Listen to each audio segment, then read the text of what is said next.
Hello everybody and welcome back to Encounter Roleplay. My name is Will, I'm a D&D sex icon, and I'm back today for another episode of Call of Cthulhu Masks of Nyarlathotep, and it's the last one of the year as we come to a season break here and go to the holidays and celebrate Cthulhu or whatever it is you celebrate over the holiday time here. So let's go around the cast and the crew, let's remind ourselves of who we are and who we're playing today, and let's get to our first cultist in waiting, Greg. How's it going, Greg? I'm a little tired, but it's Wednesday from 1 to 4. It's where it's at. I'm ready. I have Gatorade. I have coffee. I have a Coke. I have actual cocaine. I should be good in about 30 to 35 seconds. Excuse me. And Twitch terms of service, that of course is a joke. Honey? Yes, Lindy, thanks, dear. I'm doing pretty spiffy. I'm really excited. I'm a little sad that, I'm a little sad that Christmas is soon and so many games are taking off breaks. That's how addicted I am. It's great. I love Call of Cthulhu. I'm going to be playing Catherine Jordan, who got a little beat up last week, just a little bit. Super excited to see how this wonderful, relaxing boat ride goes. I can get my bed rest. Yeah, that's about it. Get out of America, because that country sucks, apparently. A lot of jail. We're like 80 years ahead of the curve. So yeah, you guys got it early. Amazing. We've got Tom with us. Tom, how's it going, my friend? Yeah, not too bad, not too bad. Christmas just around the corner, so everything's all Christmassy and joyful. Although I prefer if there wasn't Christmas, so I could play Call of Cthulhu next week. But, it'll be fine, it'll be fine. It's only one missed show, I think, or something like that. Or two, I can't remember. But yes, I'm very excited to play some more Dr. Lucian Ernest, who is finally going home. And nothing at all could possibly go wrong. Nope. Nothing bad has ever happened on a boat in one of our shows, except for that one time. We've got Koskov back with us today. Pruitt, how's it going tonight? It is going absolutely amazing. I can't wait to get to this. Like Lindy said, need a little bit of bed rest. Got beat up a little bit in that last little foray into the House of Juju, but Nothing's ever happened in a boat ride between America and England, so everything should be fine. We're all fine here. How are you, Will? I'm good. I'm thinking of all the terrible things that won't happen to you on a boat today, so I'm ready. We've got Don with us tonight. Don, how you doing? I am fantastic. I can't wait for this boat ride. I'm playing Tennessee Gray. Like I told these guys earlier, I struggle with Tennessee because he tries to save lives and not kill people, but my instinct is always the shotgun, and now he has one. And he had some really bad influences with Koskov and the Jordans. So I'm looking forward to seeing how that plays out. I'll miss this game for the few weeks that we're off, but I can't wait for us to be back, and I'm excited to see what happens today. Awesome. Do you ever wonder if, maybe this is just me, like playing Call of Cthulhu has scarred us as real people? It's where our go-to instinct is to shotgun people. That was my instinct before. I don't know. It was always that way. I don't look at calamari the same way. I just like, I've been looking at my pens since last week. Like, I burned down fucking Venice last week. Yeah. I was born in the madness, molded by it. All right, well, as myself, I will be your keeper of arcane lore tonight. And before we get started, thanks so much, FPS. I'll get to your cheer here in just a moment. But a couple of things, first of all, is that we're sponsored here today by FancyGrounds.com, our virtual tabletop of choice. So go ahead and check those guys out over on their website. Download it on Steam for free. The demo version is awesome. WellingGames.co.uk, the countdown to the holidays begins, my friends. There's still time to get in your shipping orders here for tabletop, war games, board games, and more, up to 20% off the retail value. And of course, tabletoploot.com is the place to go to get all your dice needs for yourself, your loved ones. Stick around in the chat. We give away a set of dice every single game here. So at the end of the show, we'll be giving away some dice for you guys in the chat. We have already hit 20 retweets. Yes, we have. But when we hit 30, we'll have another viewer decision. So if there's some folks who haven't retweeted yet already, go ahead and do so. You guys get a viewer decision where you get to decide something which happens next in our campaign. I'm about to ask you guys the first viewer decision question here in a moment. And of course, you can donate to Fellow Game as well by giving players net ones, net 20s, wild magic surges, and worse, as FPS Monkey is doing here as we speak. And I actually want to open things up while we do the recap here. As we get into the show, since we've already got this viewer decision, is underneath this line in chat. I want you guys to tell me what's in the water. What's in the water? Simple question. Could be fluoride. Vitamins. Could exactly. It really could be anything at all. But you guys tell me that. Since we are going on a boat today. Well, I'll recap briefly then the events of last week in the horror at the House of Juju, as the party members escaped the burnt down remains of the House of Juju. And escaped largely with their lives, although several of them were imprisoned. And aside from, of course, our good friend, Dr. Lucianus, who managed to make it out with and met back up with McCarthy, the lawyer, who helped him, again, in quotations. And he was visited by a strange figure who told him that they've met several times before, but they would never remember this. He would never remember this conversation, and that he was going to help his friends get out of jail. And indeed, seems like they came through on their promise, as the party members went through a strange escape route out from the jail, and ended up meeting with Captain Robson, who was no longer well. He was alive, but living is not always the only way to go. He was in a pretty bad way, and the party members at Tennessee Gray ended up sort of putting him out of his misery at the end of the day. But having met back up outside, McCarthy left Lucian Ernest and warned him to be very careful. The party decided to get the hell out of America and get on a boat to England just to escape this fucking awful country that they were in, because they had had a pretty bad time in America over the past few weeks, days, however long it was you guys ended up being being in America for. It was less than ideal, let's say. And so at the end of the show, we had a sort of little tete-a-tete with Lucian Ernest saying, why don't we all open up to one another, guys, and learn about who we really are. And we learned a little bit more about Dr. Lucian Ernest, and decided that Tennessee Gray is the leader of the team, because he's one with some kind of moral compass, at the very least. So that's sort of where we're leaving things off, and starting back up today is that you guys have a boat to catch in a couple of hours, and you were discussing your sort of plans, I guess, and also sort of sharing a little bit about yourselves at the end of the show. And of course, you're in the sort of left-out warehouse Lucian Ernest has been staying in for the past night. To recap a couple of things on the donation sides, Charlie donated crits for all of the players at the beginning of the show. Isriva gave 2 wild magic surges for Tennessee Gray. You can roll them up now. And FPS Monkey has cheered to give us something which will come into effect very shortly. So thank you for that, FPS. I've made a note, and we'll bring that into the game very soon. But let's kick things off with Tennessee Gray's Wild Magic Surge. What better way to start tonight's finale and see terrible things happen to you guys while you're just having a normal conversation. So first one, my God, Tennessee Gray, you can bend your spine 120 degrees midway along its length. Maybe it's because you're like a stunt actor, and like at some point or another you like broke your back several times and it's never really fixed, and so now you've got this like weirdly flexible back or something like that. He's quadruple jointed now. Yes, exactly. And 645, you can't speak to anyone who you are not currently touching. We'll say that is a temporary measure, because otherwise that's going to start to get real weird. But yeah, we'll say that's maybe like a temporary insanity or something. After the horrors at the House of Juju, you guys have all got some weird shit going on after that night. So So we'll pick up with you guys back in the docks.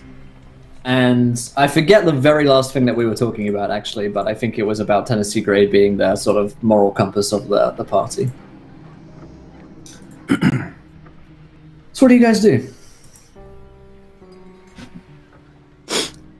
Well, Koskov would make sure that he has recovered his motorcycle and brought it here. And he's just going to kind of be working on it, making sure that the old girl is still up to snuff, checking the spark plugs, brake lines, things like that. And like always, it's in perfect condition somehow every time he checks it.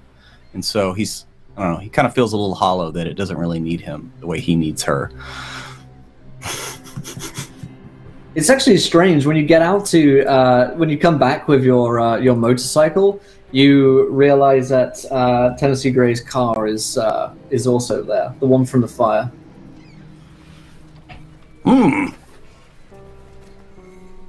Tennessee, what the hell? Tennessee pops out through the door and kind of sees his car. This is the one that burned down, right? Because he also has the other car. I believe she had a name. Lucy was her name. Lucy, yeah. Tennessee. Lucy. It's Lucy. Tennessee walks over, puts his hand on Koskov's shoulder and says, "Well, that's strange, but it's not the strangest thing I've seen." No, Lucy came back. I thought my motorcycle was loyal, but yours repaired itself. Well, it's also my home, Koskov. So I won't ask too many questions, but I will check it out to make sure, there's no bombs or anything weird underneath of it. And he'll check it out. Looks absolutely pristine. Well, this is the best shape it's ever looked in. He's still, reaching out and holding Koskov's arm. I understand, my friend. And I think we can take these on the boat? I do not see why we could not work something out. Just let me do talking, though. I have rapport with sailors of the like. Pirates? We're expecting pirates? I assume this was on the up and up. Who said pirates? No one said pirates. You just said pirates. Literally just now. All right, well, you can do the talking. Just remember what we were talked about, a couple of minutes ago. No killing. Tennessee, I am hurt. I do not kill wantonly. Is that word? Yes. I think it's a food, but... it is good food, too. Now I'm hungry. All right, well, you can do the talking, Koskov. I trust you. And hopefully the Jordans got a big enough boat for my car. I am sure it will be fine. Do not worry, fearless leader. I will not let you down. Oh, thank you. Takes his hand off.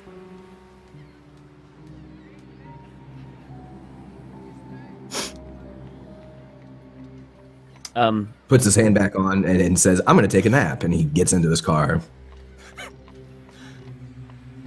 Koskov will pat Tennessee on the back as he's walking away and be like, "You'll have good nap now. Going to see doctor. This wound is bleeding again." And Koskov's going to go see Dr. Lucian. Because I don't know that you ever did a roll on him to heal him. I think I did. All three of you, didn't I? Oh, okay. Sure I did. I feel like there were a fair amount of rolls, but I wasn't tracking exactly who... Yeah, we all got... Everyone who was injured got Band-Aids. Yeah. Okay. Well, yeah, Koskov's still going to go in, make sure nobody else is around. He doesn't like to show weakness. He's be like, "Doctor, I'm leaking a bit. Maybe you could look." Oh, yes. Well, please take a seat. I'll change the bandages and make sure that it's healing up nicely and and do the bandages and clean it. Make sure it's as clean as he possibly can. Make sure any stitching that he's done is still okay. Maybe restitch if need be, and then just rewrap it. And so Tennessee went out there in a rather quick order. Is everything okay? Yes. His car is here. One that His go car? boom. who would deliver the wreckage here? Maybe McCarthy did it, or No. Niet. You misunderstand. It is whole. It is fixed. It is pristine. It is quite beautiful, actually. For What? a car. But it can't be the same car. It must be a replacement or something. Maybe McCarthy put it. It must be a complete replacement. Koskov thinks about it. Yeah, yes. Probably the replacement. Well, yes, I certainly hope so. Otherwise, that would be very, very strange. Or they have incredible mechanics in New York. One or the other. Well, they always say buy American first. Never took much credence in, but... I've heard no one ever say that in their entire life. Well, we are in different circles. It's true, yes, it's true. Okay, there you go, Koskov. That should be a bit better for you. Spasibo. I'm going to check on the Jordans to make sure that they're okay. And he gets up and he heads over and... where are the Jordans? Laying down. England.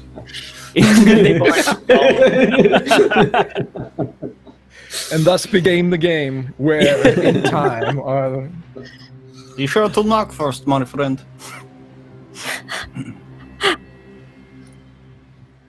Oh yes, absolutely. So I'm assuming they're in some sort of like closed-off little Stateroom that they had. Yeah. It was the room. Yeah. Well, a stateroom, a warehouse stateroom. And he knocks the door.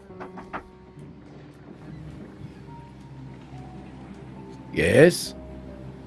Oh, Mr. Jordan, I'm just here to check that everything is okay. You know, no wounds have reopened or anything like that. I do like to keep an eye on my patients. He'll just turn to Catherine. You need to see him. Sure. I mean, I'd like for nothing to get infected. You may enter, Doctor. Thank you. And he'll open the door and walk in. And Mrs. Jordan, looking a bit livelier today. And he'll I definitely feel a little bit, less dying today, so that's good. That is good news. That is. Would you like to take a seat? I'll just have a look at your bandages, just to make sure everything's okay. And he'll have a look and examine to make sure nothing's infected or anything like that. Mr. Gray seems to have got his car back. Pristine. Brand spanking new, according to Koskov. The one that exploded in the fire. Yeah, it's the one that blew up in the fire. That was a burning wreckage. Apparently it's just outside. I haven't had a look yet. Fantastic. To be frank, I'm kind of scared to have a look. Likewise. It's a good box. Yes. I'm somewhat worried. But I suppose if he's happy, maybe the good lawyer gave him a replacement, yes? No idea. That's what I like to tell myself. Oof. Okay, does that hurt? Ow. Yes. Ow. Okay. Oh, good. That's good. The fact that it's hurting is good. There's no nerve damage, you see. Well, that's good. Just haven't lost my nerve.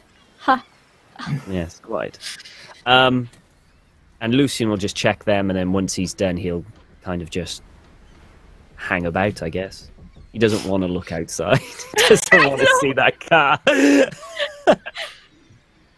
Tennessee wakes up from his power nap and honks the horn. It sounds like the bells outside of like a cathedral. Yeah. It's like one of those bring out your dead bells, isn't it? Just Bring out your dead. Shame. Yeah. Shame. But yeah, unless anyone wants to talk to Lucian, he's basically just going to organize his stuff, write some notes down in his kind of journal thing and just wait, I guess, until we're all ready to go and catch a boat. Yeah. So, yeah, it's like 6 o'clock. I think we said that your boat ride was leaving out or something like that. So you wait for a couple of hours in the warehouse, and presumably all head off in Tennessee Gray's car and Koskov's motorcycle to... luckily for you guys, it's not a far trip because you guys are already pretty close. And so by the time that you get down to the your destination, you see the sort of line for the large ferries and boats that are sailing out of here. You guys are on the White Star Line, and what kind of accommodation would you have booked for yourselves, Marcus? Marcus and Catherine, if there is, and there always is, especially in White Star Line, there is a pecking order as to the layer of the cake that you get to sleep on. They are the bride and groom on this wedding cake of the White Star Line. So they are the highest stateroom, best view, best steward, all that stuff. The rest, I don't know. The rest of the tickets were just general passage. So they're probably in steerage or, like a dinghy off the back. I'm not sure, but we're very high on the boat. And what class have you put your friends in? If you've got them tickets. He would have. He didn't. The narrative was that he was just holding spaces, so he went ahead and got the tickets for Catherine and Marcus, and not knowing, they can have the possibility, I'm sure, of upgrading, but it would definitely be third class because currently the Jordans are unemployed. Yep. So, so you've got third class accommodation. So, I'm dead.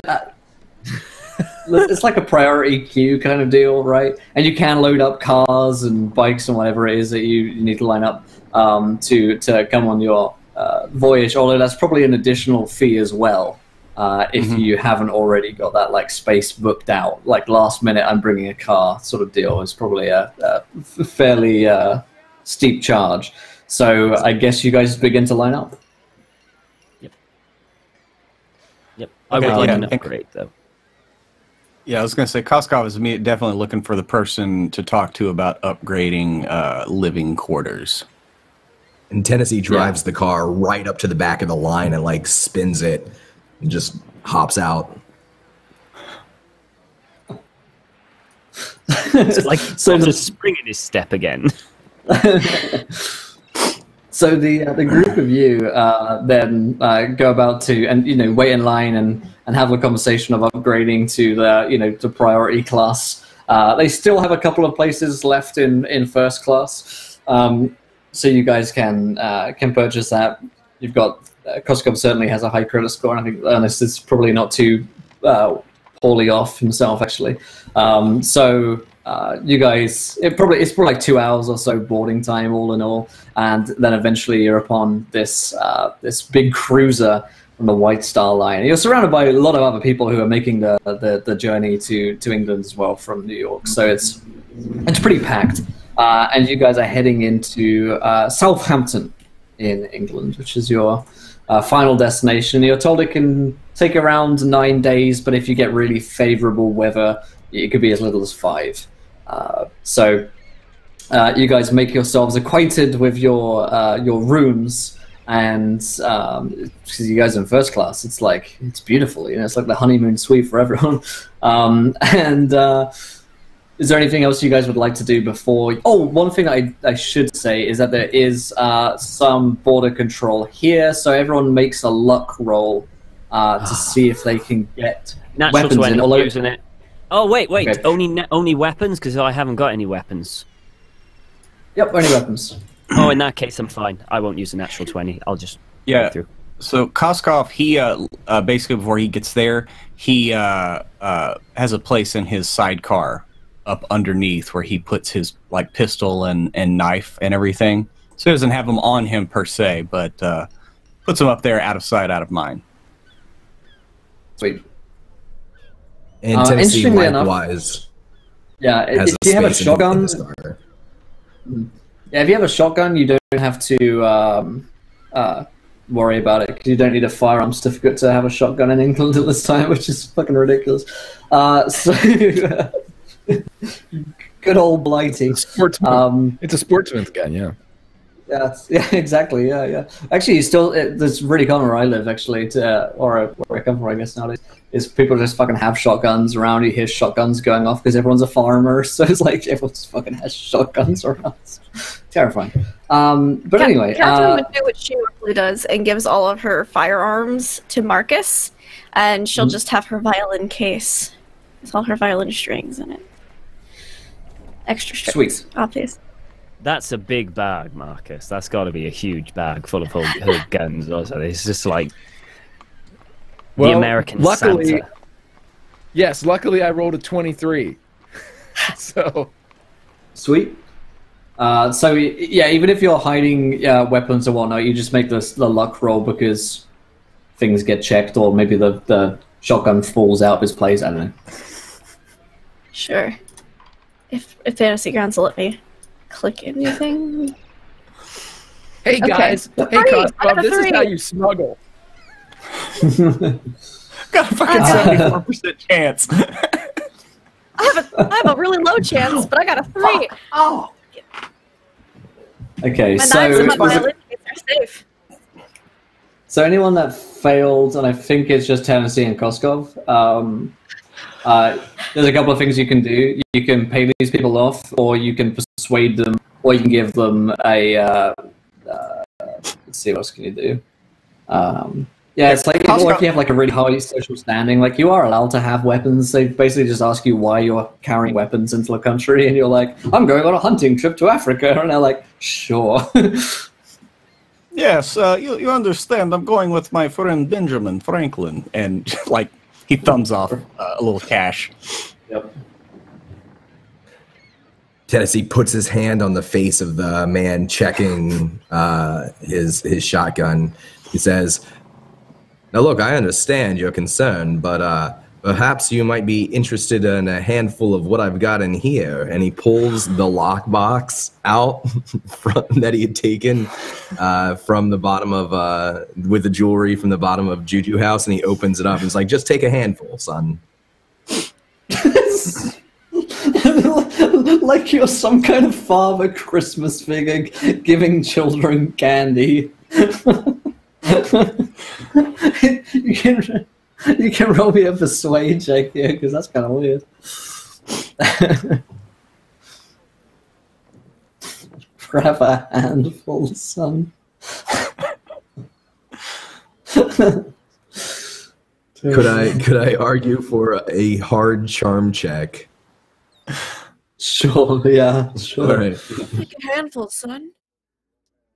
He smiles really nicely when he says it. Oof.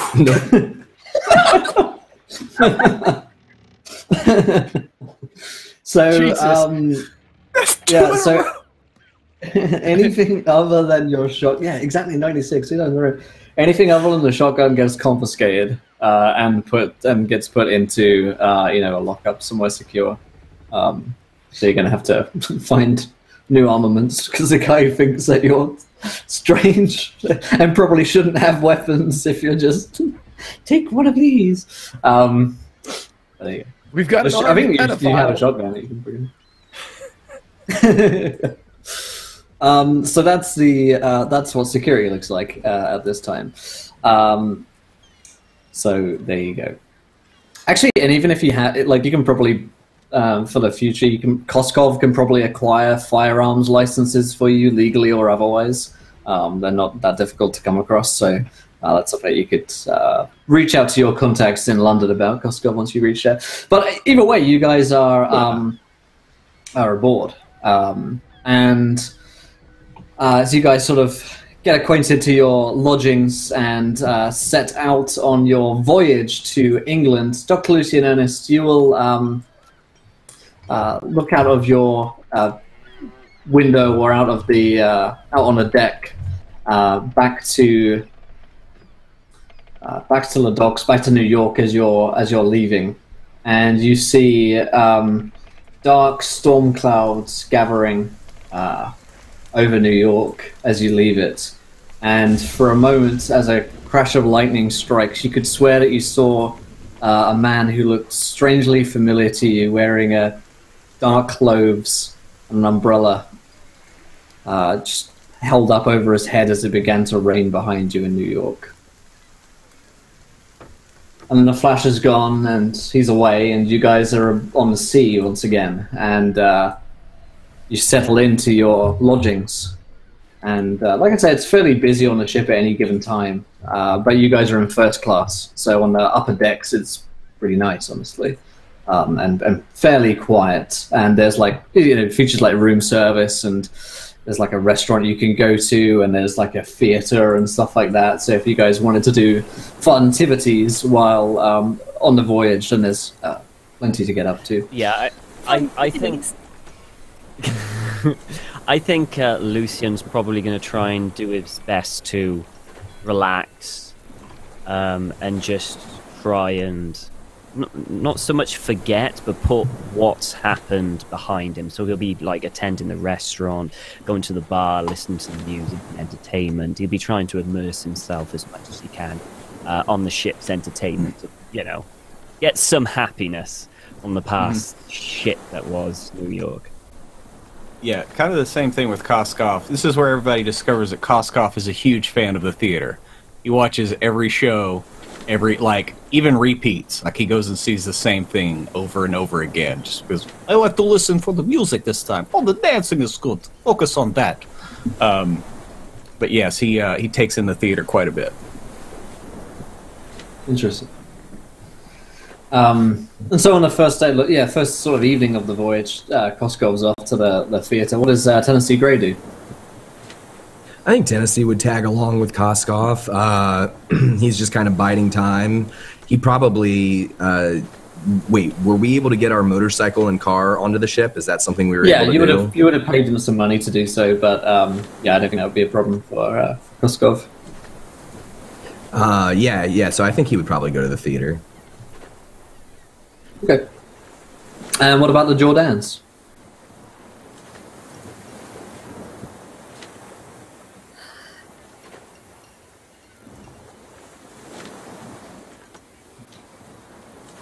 I would think.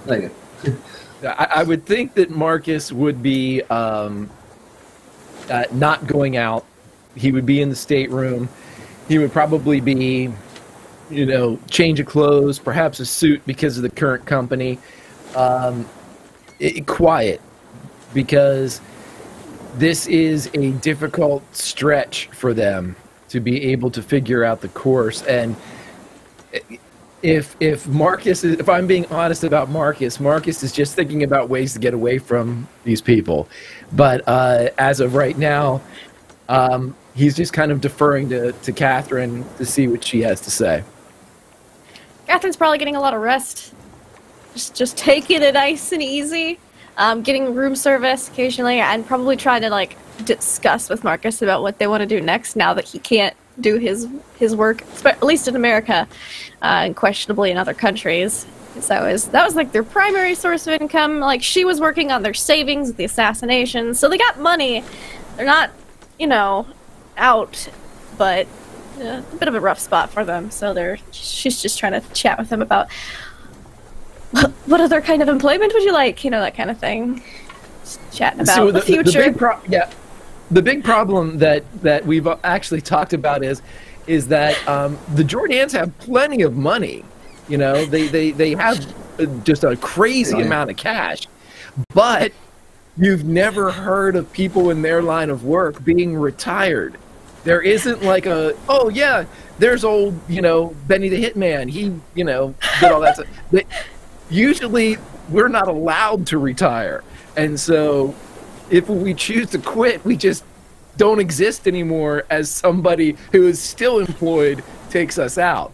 And so that's the conundrum that Marcus is finding himself in right now. Yeah, they're discussing future life choices, career, retirement options. Let's say this then, that if you have worked for several governments around the world, then McCarthy isn't the only potential employer. So let's say that you have some contacts in England. The British Secret Service at this time and other governments branches that may be interested in hiring you are particularly powerful and wealthy. So it could be that England is also like a retirement plan in terms of like, well, there's always England and we can always go and work for those guys. But we just can't go to Ireland. We can't take any jobs there. They don't... Yeah, I mean, that's definitely a big source of like conflict, and possibly one for Catherine if she's tracking the differences between the two nations at this time.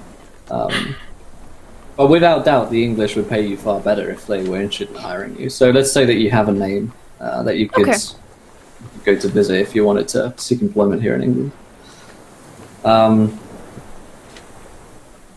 Cool. Okay. So there is that. And there'd be things like if you guys try to the next couple of days, or maybe when you reach to England, you guys will probably know that some of your identities that were given to you by McCarthy are no longer valid and that kind of thing. So you're a little bit more out on your own now. But there you go. Koskov and Tennessee Gray go to the theatre and watch a raucous show, which is truly probably the only time that you guys have managed to relax over the past couple of days. And thank you, FPS Monkey. That's amazing. So when you two guys come out of the theatre and there's a sort of like post-show buzz of everyone in the crowd leaving the theatre and chatting about what they enjoyed about the show, you guys will spot the sort of poster board for different ads and other shows that are happening at the theatre. But you also see that on the board is a fairly accurate sketch of Marcus and Catherine Jordan, and they are both named as individuals of interest. So yeah, they're coming out. See, it was good. It was good look at human condition with regards to comedy. Oh, what is this? Oh my! Oh, now I just think that you're looking way too deeply into it. I just think it was a bunch of attractive women dancing and very little Oh, yes, da. Well, what have we here? And Koskov's going to kind of look around to see make sure nobody's watching. And he's just going to kind of try to pluck that off the board. Yeah, sure thing. There's probably more of them. We should go on a little scavenger hunt and get them all. Perhaps we should inform them first. And then we can spread out, so to speak. What's strange to me is if these were already on the ship when we got here, then why did they let them on board? You think maybe it's a setup? I think both things are. Do not feel good about this. Oh, no, me neither. I definitely think we should let them know, though, and we should probably let the doc know, too. Da. I will go inform Jordans. Perhaps, maybe you could tell Doctor.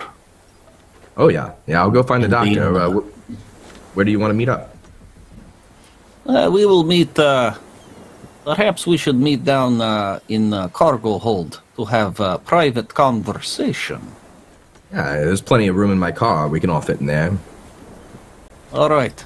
And he'll pat Tennessee's hand that's probably on her shoulder. Yeah, he's been actually like holding your hand this entire time. We're cultured. This is normal.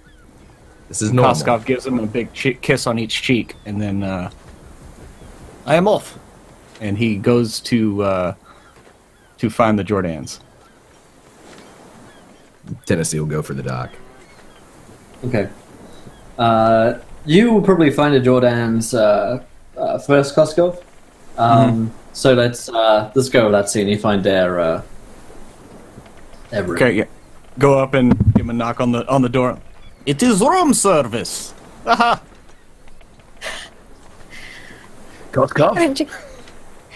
No, you saw through my joke. You know what else is funny? You're wanted. And he holds up the. Sorry, still working on comedy and timing, but I will get there. Sure you will. So It's been a while since I've seen one of these. And I'm sure. Well, What is it? We, West? no, I think we are heading east, but that does not preclude wanted poster.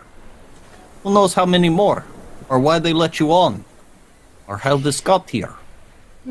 Is there like what kind of poster is it? Like is it like a reward poster, like wanted, blah blah blah, dead or alive reward, or is it just like please inform security if cited, blah blah blah? Like, what kind of a poster is it? Well, a second. It's not a Okay. police warrant for your arrest. You're a person of interest. Okay. Well, interesting. It is what it says, da. So the Mr. Gray, our fearless leader, is going to fetch doctor, and we decided maybe we should have private meeting. He wanted to meet in car. I think he's very fond. Yeah, I heard the car was back.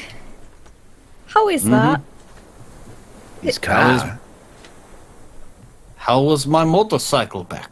Who knows? It is not craziest thing that we have seen, you must admit, da? Well, not the craziest, certainly.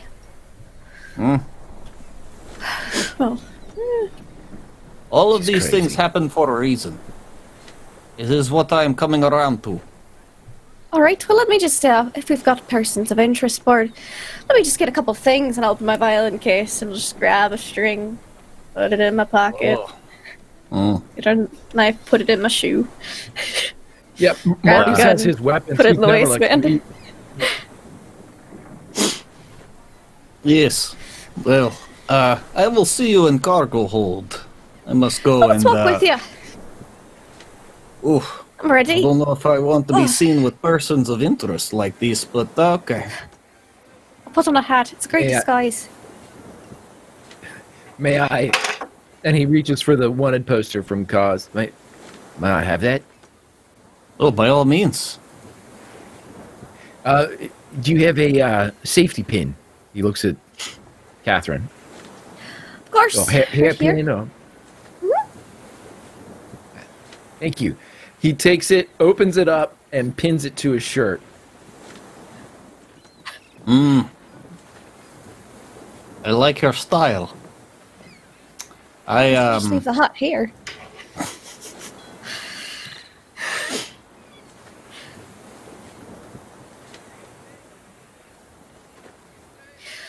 All right, well, let's go to the cargo hold then. Yes. You go ahead. Certainly. I will follow. It's probably wise. Let me go first. Two of you. Make can sure follow. coast is clear. And then Koskov takes it a completely different route to the cargo hold.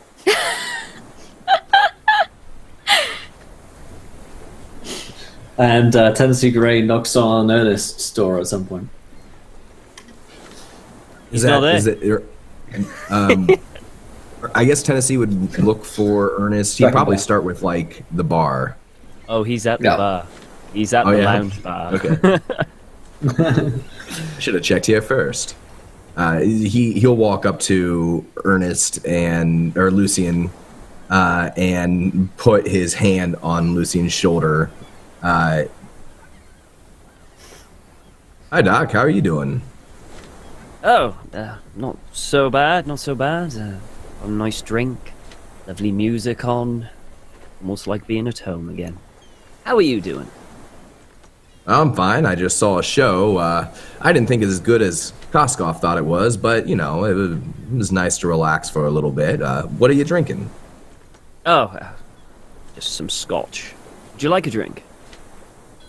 I would, but I think we might have to get a rain check on that. As it turns out, and he leans in close. There's some wanted posters around on the ship that have the images and likenesses of the Jordans on it. So we were thinking we might want to meet and talk about what that might mean for us. And he takes a sip. Well, I can't say that I'm one who knows their line of work, but I guess they may have made enemies or something. Would it not be just simple for them just to stay in their quarters for the journey? And well, perhaps, but you see, they let them on this ship. They're the ones who booked passage, so I have to believe that the authorities know that they're here. Well, maybe it wasn't the authorities. Maybe it was just some person on it. Maybe someone put it up on the board. I mean, anyone can put any of those things up on the board. That's true. That's true. It could be somebody in their line of work looking for them. It could be a setup in the government. Could be the New York City police. Could be any number of things, Mr. Gray. But if it will ease yours and the Jordan's mind, of course, where would they like to meet? In the bar, restaurant, dance floor, on the deck? I was thinking my car. Your car. Isn't that in the restricted area of the hold or something like? Don't you need personnel to go down there? They'd never look for us there. Right, yes. You don't find it odd, do you, Mr. Gray, that your car suddenly is complete? Is it the same car? Are you sure it's not just a replacement? There are certain modifications I made to the car that seem to be intact. It's in better shape than I've seen it in a long time, and yes, Doctor, I do think it's strange, but I've grown fond of it. It's hard to explain, but sometimes when I'm sitting in it, I'm driving, windows down, I feel like there's a person with me there, a friend. Well, it's not unusual for people to become attached to inanimate objects, such as cars, guns. I know someone who grew attached to his own cricket bat at one point, even slept with it. It's just that I'm just worried. You understand that it got destroyed, and now it's back almost pristine. That doesn't bother you at all? Well, it does. It does make me wonder how it's back, and we've seen some strange things for sure. But the truth of it is, it's a car. It's back.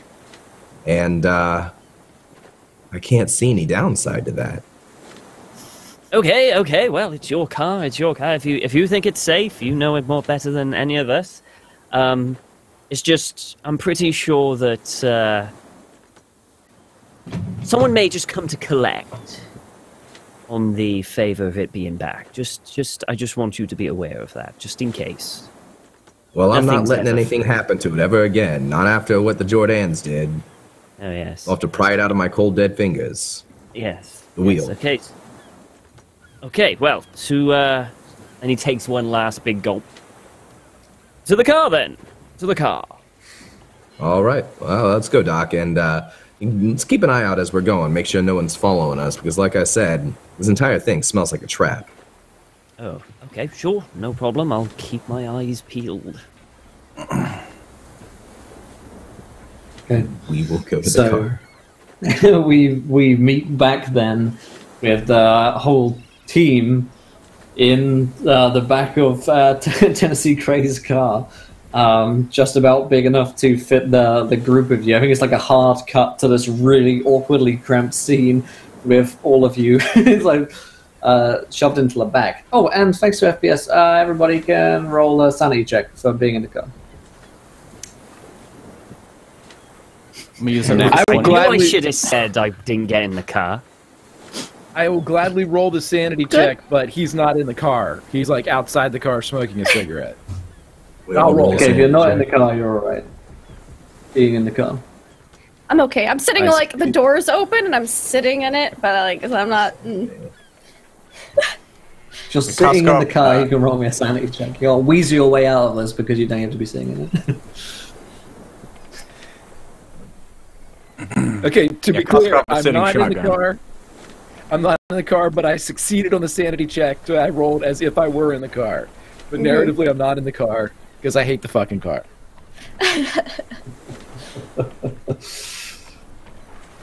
So we find you guys cramped up in the back of Lucy. I failed, by the way, Will. I failed. You lose 1 point of sanity.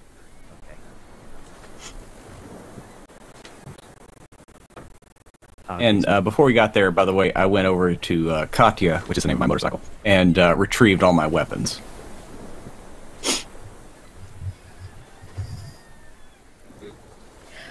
All right. It smells really good in here. I don't remember spraying any perfume, but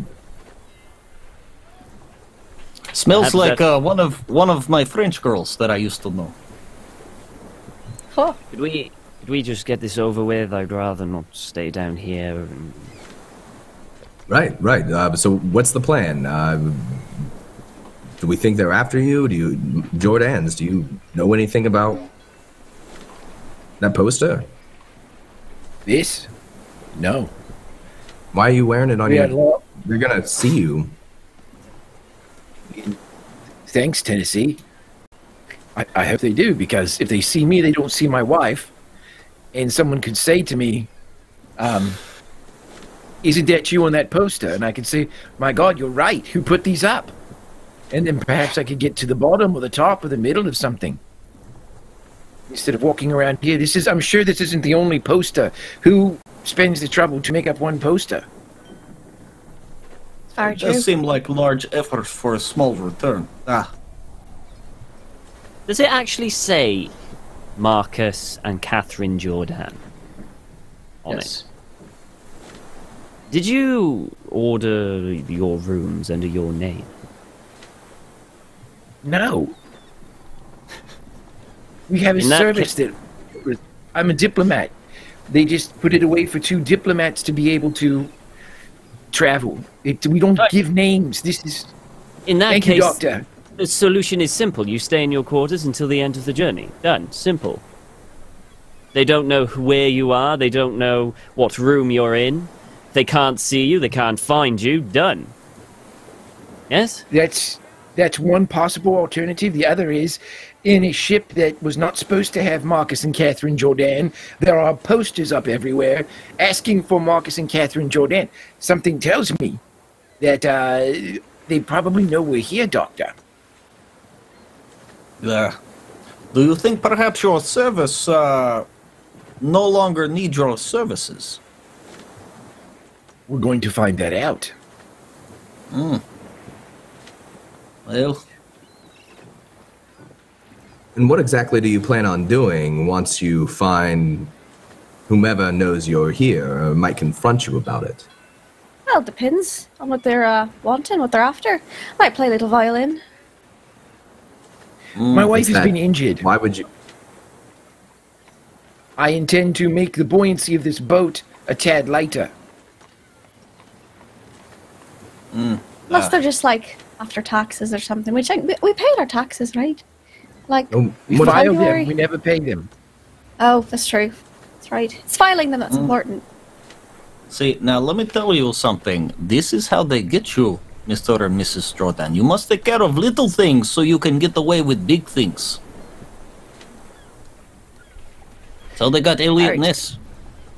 I appreciate everybody's advice and information on how we are to conduct our lives. How we've made it this far without this advice is beyond I'll me. never know. But Never know. It is I shocker to don't me. even know why I'm here. I honestly don't. Mr. Gray I mean, said as- to come down. As far as I know, that you have this completely under control. I mean, as we sit here huddled around in an automobile in the hold of some ship that smells of a French prostitute, is this a library? The knowledge. I understand it's been a very stressful couple of days, but what affects you affects us too. So whatever decision you make, it needs to be good for the entire group. And if your plan is to start throwing people overboard, well, what if it's just a couple of working stiffs just trying to do their job? Well, Tennessee, you'll see that my plan was to put the poster on my chest, parade my ass through the boat, all the way down here where I knew all of you would be, and no one else would be. So if somebody wanted to kill me and my wife, they would come down here and find me, my wife, my friends, no one else. So that's why I'm here. Oh, Tennessee, so and you then they might be here right now. they could be. Good bet. And then perhaps we can turn working stiffs into unemployed stiffs. You know. Stiffs. Lucian looks around, but fails his spot hidden, so he's just like, Tennessee's gonna look around too. I don't see anyone. This is...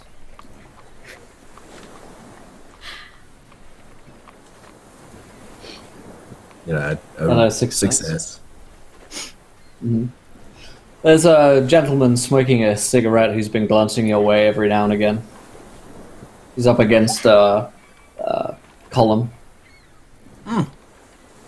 Well, if no one else needs my services, I will be going back up to the bar. Stay frosty, Doc. Any problems whatsoever, you know, if you need me to check up on you, if any of the wounds get any worse, please let me know.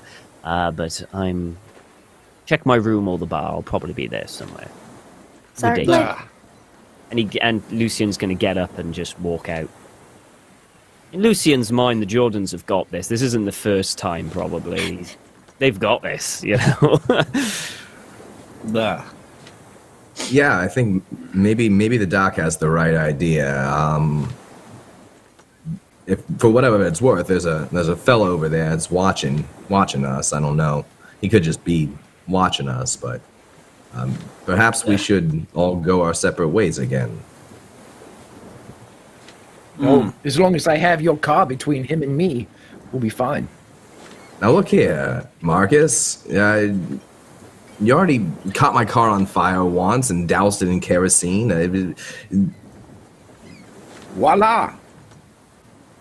Here's your car returned. I'm very close to making my Jesus Chrysler comment, but I won't do it.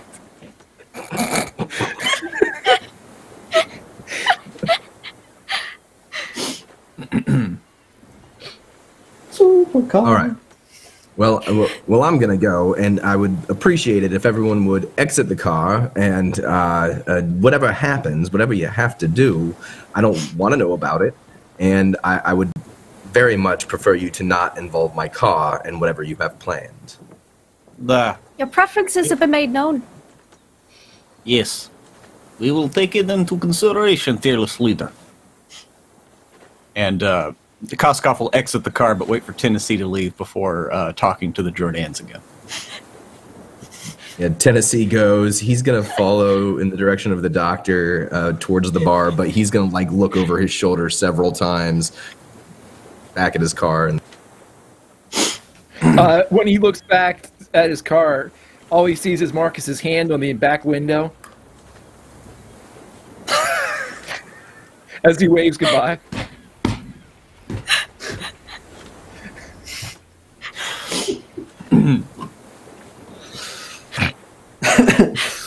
I bet you feel like king of the world. So the two of you guys are left in here, and the gentleman smoking the cigarette again casts a glance over towards the two of you left by the car. So, Mr. and Mrs. Jordan, how would you like to handle this? I suppose we should maybe speak to the individual over there. See if he knows anything. He's... no one else is down here in the cargo hold, let alone smoking a cigarette, so, yeah. Maybe it's some just small misunderstanding, maybe they just want to ask some questions, maybe we have to, you know, maybe do something about it. Well,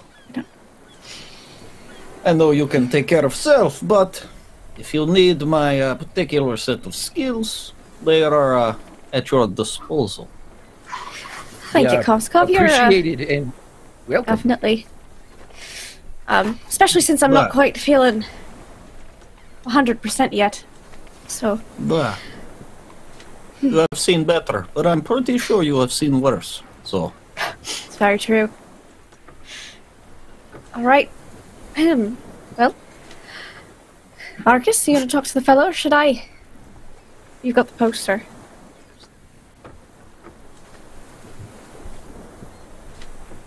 He walks And your over. veteran. Yeah, he walks over, smoking a cigarette, and with it dangling from his lips, he says, "Pardon me, do you have a cigarette?" Yeah, he looks up at you. Yeah, you got a light. I do.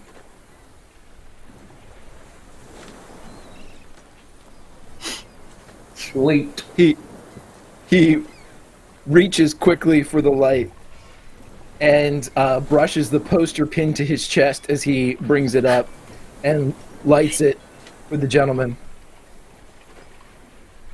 How about that cigarette?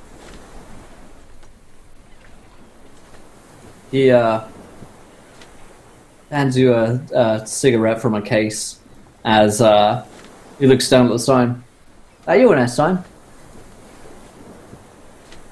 I think so.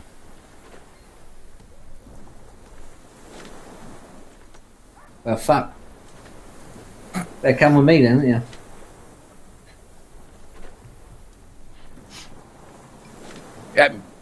Other than my cigarette-wielding, flame-needing new acquaintance, I have no idea who you are, my friend.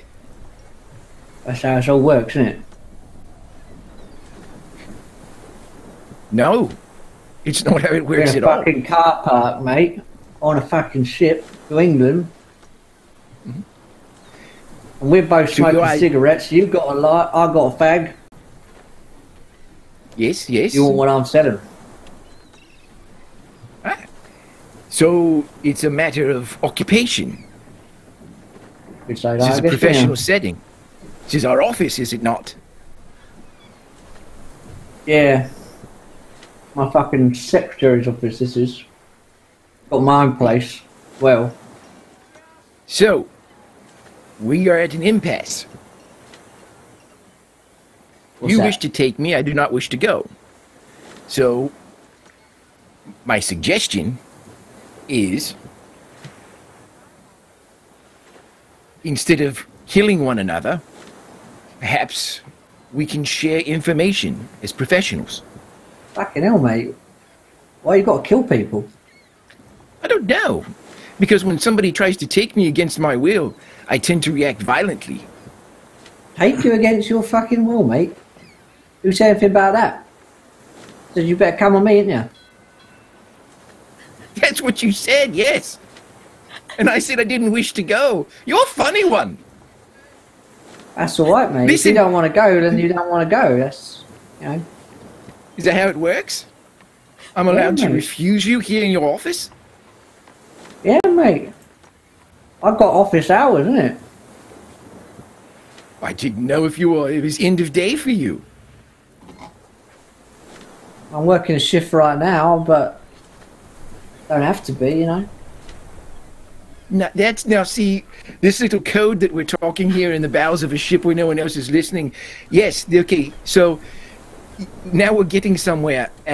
You don't have to do or have office hours. You can have the day off. Here aboard a White Star liner. What a great place to have a day off. Take a fucking week off, mate. Knock yourself You out, can have you the know? whole. You can have the whole week off, right? So I booked a couple of days going- off for the holidays, you know. Christmas and all that. that's a good idea. You should always take time, self-care. If you don't, then you'll burn out quick in this business. But what do you think? Maybe have a drink, have a talk, maybe not be seen with each other, stay down here in your office. I can always you have a like? drink. All right.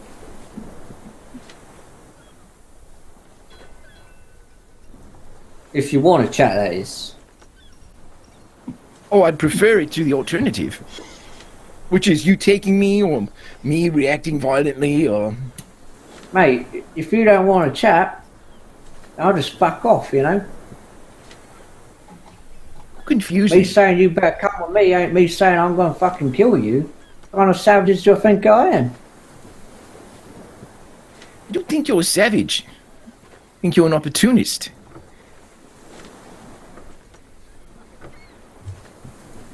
I ain't gonna you or your lovely wife, mate. Oh, Not in a fucking you know garage. So you know that's my wife. Wearing a fucking ring, mate. I have to be a master detective to work that one out. Good. So, I guess your office is the best place for the conversation that's to come. That's what I fucking meant, mate, when I said you better come with me. Jesus Christ, you do make things fucking difficult, don't you? You act like you're a white rabbit and I should be following you without hesitation. That's not how this I'm works. fucking white rabbit. Yeah, I'm fucking hare, mate. I'm a white fucking hare. Bigger than a rabbit. I can fucking punch as well, you know. You can. How old is this guy? So somewhere in his 20s. Like early 20s. Okay. Okay, that clears up a lot. So,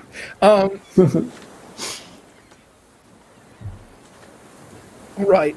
So, why don't you head along then and have a drink? I'm not going to follow you. You can fuck off. You can find me. You can have office hours. The youth of today. No respect for your elders. Mate. To be fucking ageist, isn't it? Yes, it is. Alright then, you old twat. We'll meet at some point then, innit? You can come to my room if you want, to my office. Got a key for you. He hands you a key. Yeah, I want to psychology check this cat. Like, sure. For whatever reason. So that's an extreme success. What are you looking for him, I guess? Yeah, I mean, does he have the tells of being a professional, somebody in the same trade as Marcus and Catherine? Yeah, sure. Certainly. Okay, so in reading those tells, he is going to know that in all likelihood with somebody this age and somebody with this inclination to especially he doesn't know Marcus if he's calling him a twat. So with the twat being thrown out, Marcus is going to look at him and you're either going to die or I am. And he pulls his gun and shoots him. All right. Roll me the attack roll. Not 20, that please. Knives, please. God. All right. So, roll me the damage.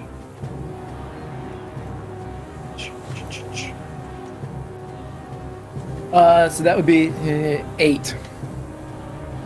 Okay.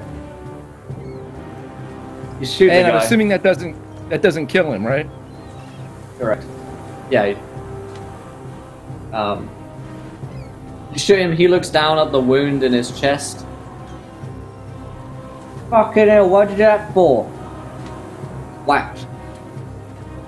And I shoot him again for 7 more. He looks down at the bullet wound. What's that for?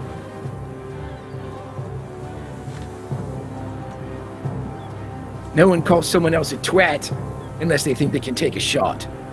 And he just fans one more into this guy as he is just waving back for Catherine to run. Okay.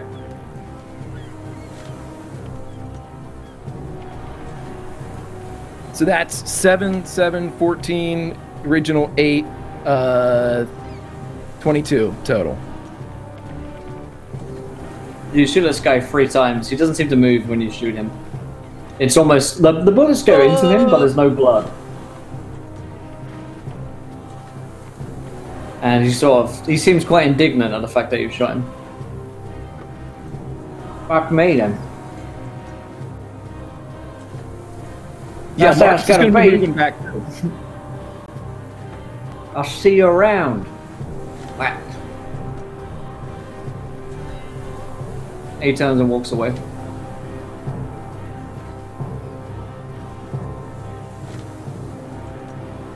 It's not long before he disappears behind a column. And when it's almost like you blink for a second and he's gone.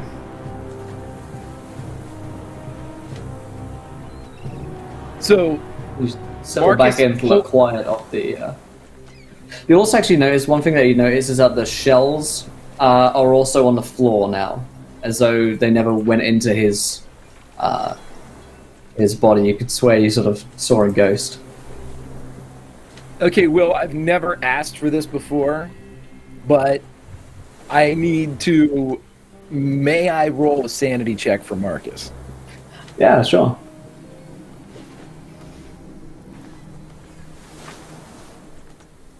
Nah, he's fine. Damn, yeah. Whatever this man was, there's no evidence of him ever being here. Catherine, you saw him and you saw what happened. It's almost like the bullets passed right through him, like he was a ghost. Marcus? Koskov, did you see that? Did you see that? He I called me a am not- twat. I did. Well- I did see that. It's rather rude.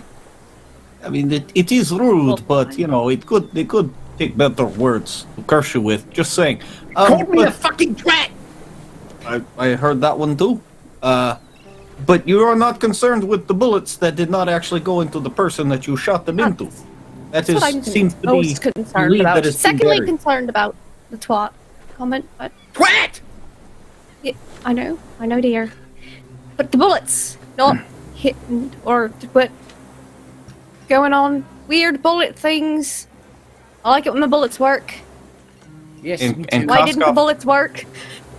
And Koskov is going to go over to his motorcycle in case somebody is coming down to check on those 3 loud gunshots. And is basically going to act like his bike is cranked and he's working on it, and basically to try to give it cover that his bike is backfiring.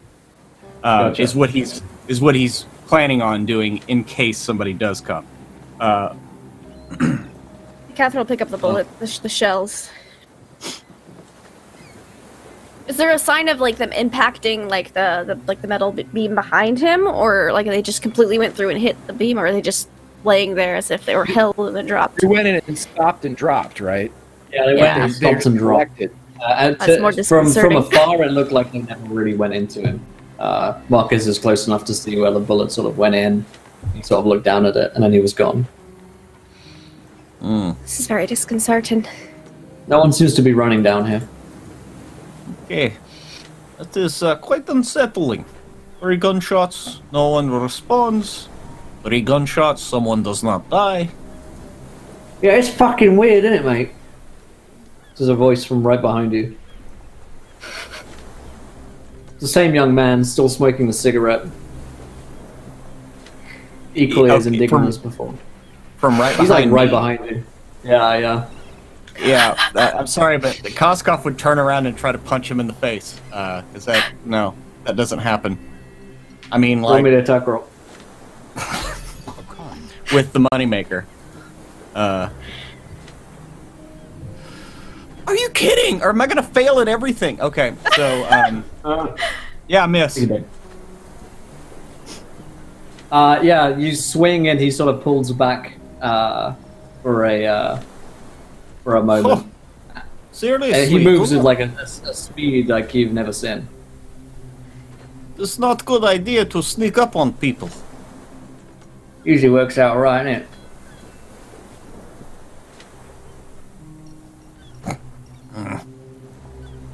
Koskov keeps his anger in check for the time being. You guys fucking kill a lot of people, innit? You're pretty quick to go to violence. That's rude, I find.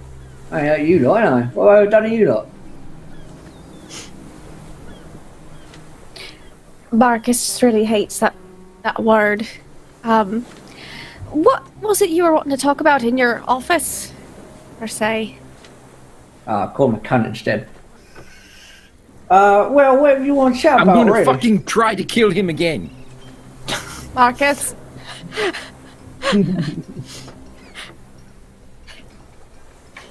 My office, love. Chit chat, innit?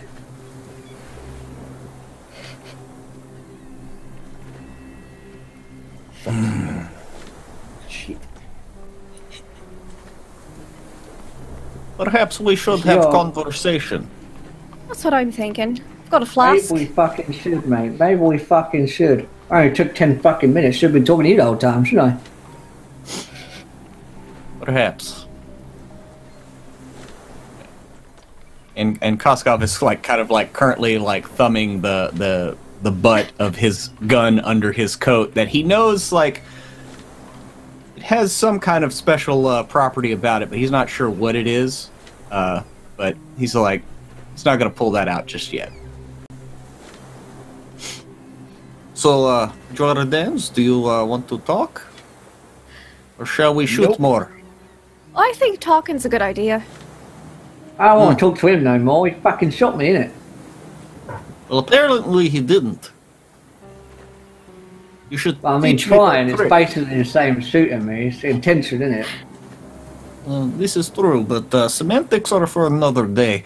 Fuck it So there. perhaps Miss Jordan can speak for them, and I speak for me. Sure, mate. What is Speak it for you whoever the want? fuck you want to speak for. I come to my office, you want to speak.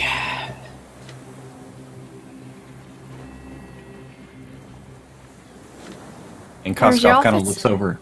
Yeah. I gave him a room key, innit? Marcus, what room is it?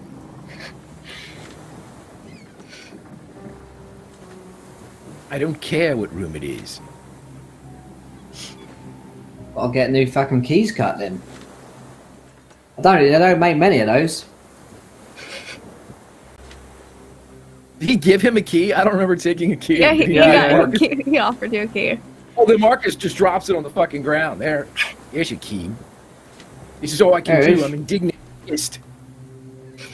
One of you can pick it up if you want.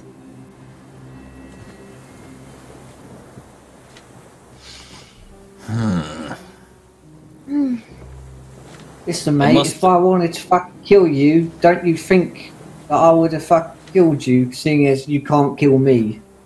And I am, to you, basically invincible. Ugh, So, well, that We is can go- challenge. even more, innit? If I could shoot back and you start dying, that's generally what happens when you get shot. We can have a nice fucking chit chat. Mm. Alright. I mean, he does have point. Do have a point.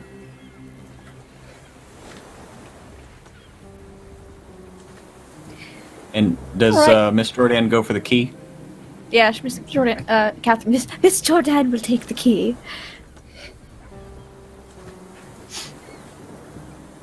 Alright then. Come along. What?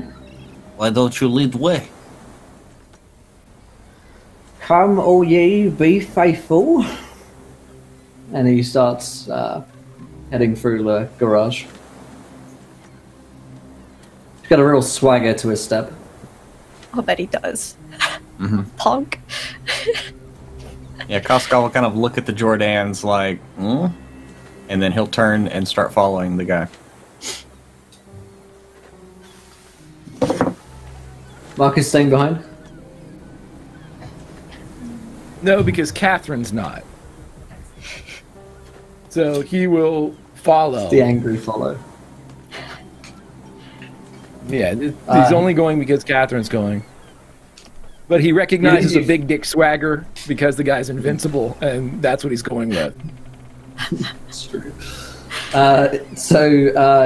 He leads you through a flight of empty staircases and up to the room, which seems to be privately locked off from the rest of the rooms, like almost like the staff entrances, I guess. And give me the key, love. I've got mine. Always fucking leave them inside, isn't it? Close the door and lock yourself out. You think, fucking hell. Always lock myself out, isn't it? Can I roll spot hidden? Shit. Sure. Yeah, she'll toss him the key. Toss him the key. Yeah, she knows what she can do with a pen in short range. She's not getting in short range of this invisible dude with the key. He palms the key and puts it into the lock. He's wearing a coat long enough to be like hiding a shotgun in there, so he probably is armed, you'd suspect. Though he doesn't sort of reach for it anytime. Opens the key into a very nice room. The room itself is nice, but it's incredibly messy in here, like someone's lived like a slob for the past few weeks. And there's just like scattered shit around, basically. Lots of drinks out, newspapers, newspaper clippings and that kind of thing. And several like sofas. Take a fucking seat. Anyone want a drink? I'm alright for now, thank you. Yes. Alright, close I the just door. got out of play. Letting all cold in, innit?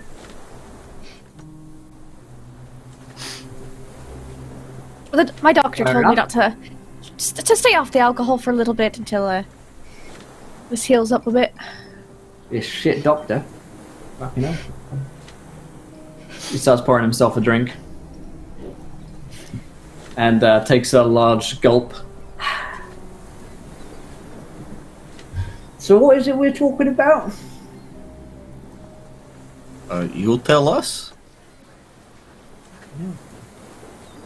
Fucking hell, you lot are a bit clueless, isn't it? I sent some bad juju on you lot. Smell it on you. Yes. I thought we took shower, but maybe it didn't get all out. Feel I should get to you before, and he points to the poster on Marcus. No one else did. Ah, so that was not you? Do I look like I make posters, mate? Not a fucking poster No. boy. You're a poster boy for something. Not sure what yet, but you know. Maybe you figure that out one day, I guess. Figured I'd have a little chit chat, make sure you're all alright. And I get fucking shot 3 times. Fucking rude, I might add. I am expecting an apology. If you think that I'm not, I am waiting for it.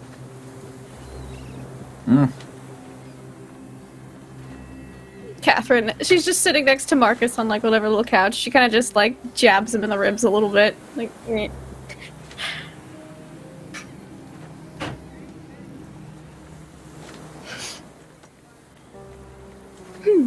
We have a few days into England. Right. We have some time to wait.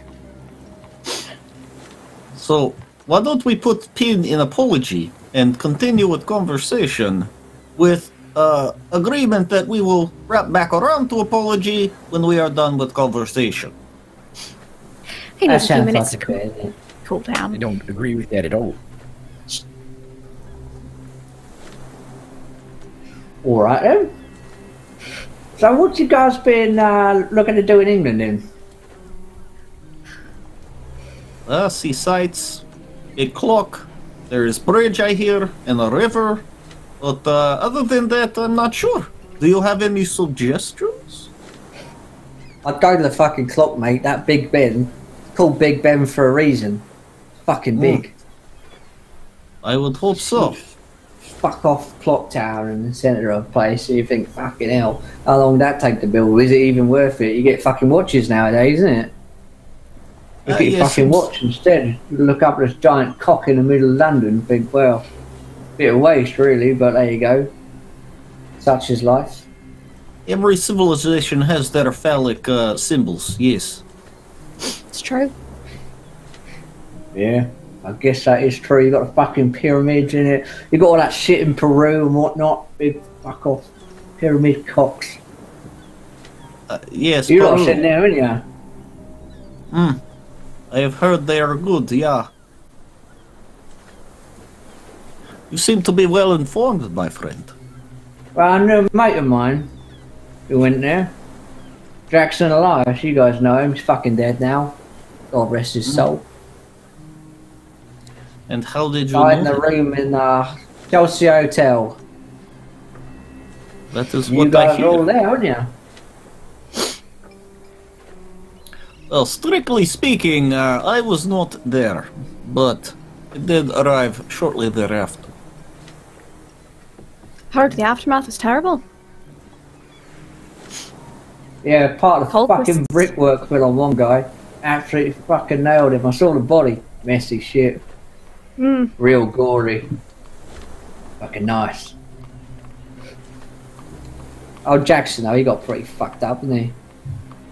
And you fuckers went and fucked him up some more. The guy's what got him in the House of Juju only a couple of days ago. Nice work, by the way. Wasn't sure about the kerosene, but I liked it. The intentional way, I didn't get it, but I have to say I really enjoyed it. All the fucking fire and flames and shit was nice. Very And everyone's theatrical. like, oh fuck, gotta put out the fire! I thought, fuckers don't even know when I started it, but it was nice, isn't it?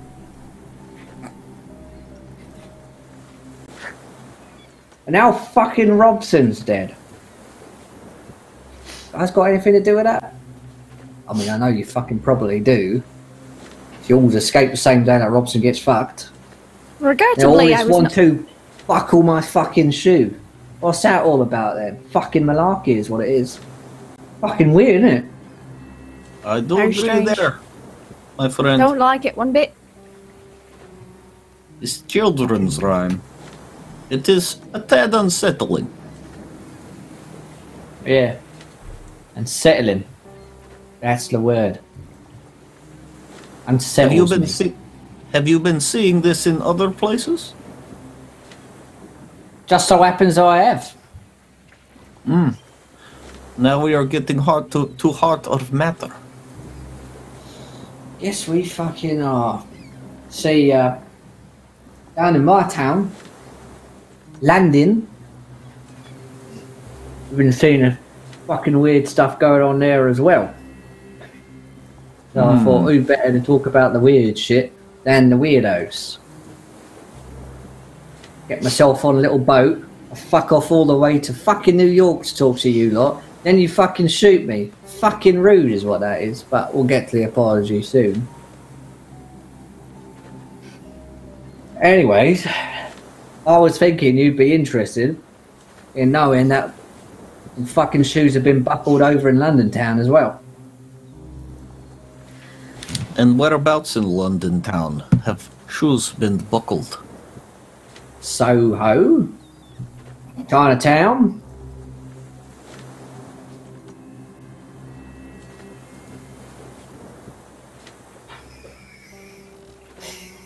I was hoping for a bit more Taya fucking Tay, you know? Vis-a-vis you guys helping me out as well in exchange for this information what I'm helping you with as well. Ain't fucking free. Well, nothing in life is free.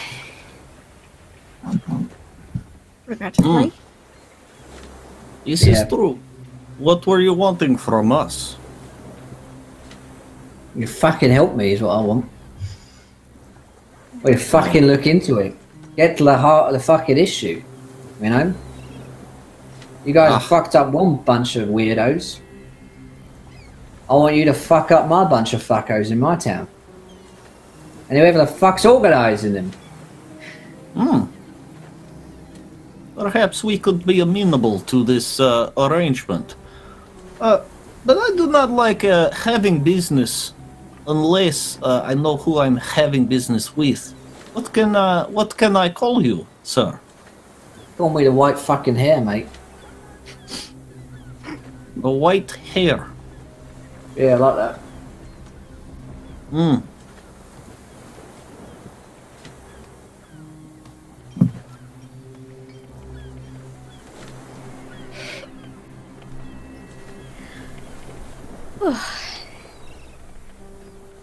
So So you've seen nursery rhymes? Any cultist activities that you reckon you've seen? Going along with it. I have, love. I reckon I fucking have, yeah. For what it's worth. I think he may have experienced some cult activity. We may know a bit about it, considering he can survive 3 bullets. That is a bit unusual. A bit. It's also a bit unusual that someone that can survive 3 bullets needs our assistance. Alright, mate. To be no need both- to keep being to a be- cunt. Well, I was going to say to be both invincible and inept is something. This fucking cunt, why are you even here, mate? Fuck off. I don't want to talk to you if you don't want to talk to me, if you're going to keep disrespecting me, brother.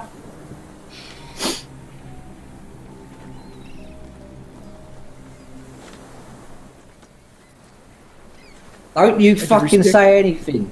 I can tell you're about to say something fucking smart because you think you're fucking clever, don't you? Shut up. You cunt. Now, you two. I can talk to you, I can deal with you lot, I can tell. Don't let him speak. Shut him up. Thank you, love. Well, our Marcus fearless is go- leader is not here. Marcus is just going to look around through the room, like at the newspapers and stuff.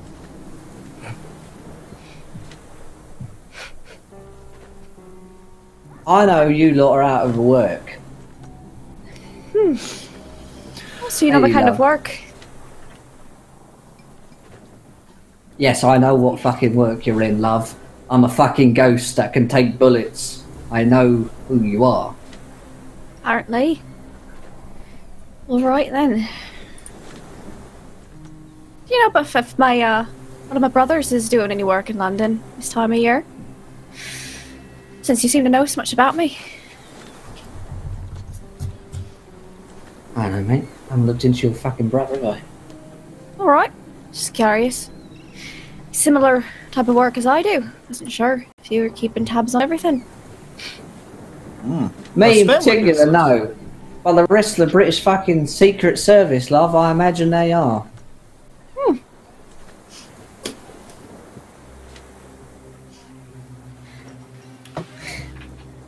So you're So, with the Secret Service. Oh shit, did I tell you that? Yeah. Fuck. Always keep doing it.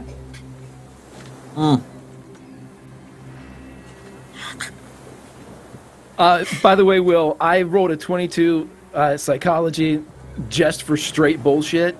And so anytime this lovely gentleman, who reminds me of the guy that kicked my fucking ass in middle school, says anything that doesn't make sense or is like a lie, just know that the 22 is in effect. It's a hard success for Marcus. He hasn't lied to you so far. But I'll let you know if he does. Alright, so the British Secret Service is interested in getting down to the bottom of this stuff then.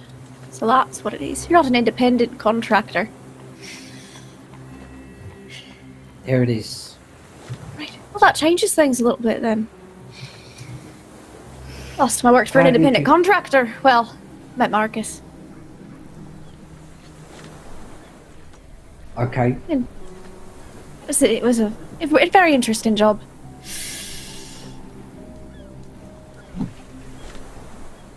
I don't care, but alright. Glad you had a nice time. Lovely time. More to the point, I want you to help me out. There are some places I can't go.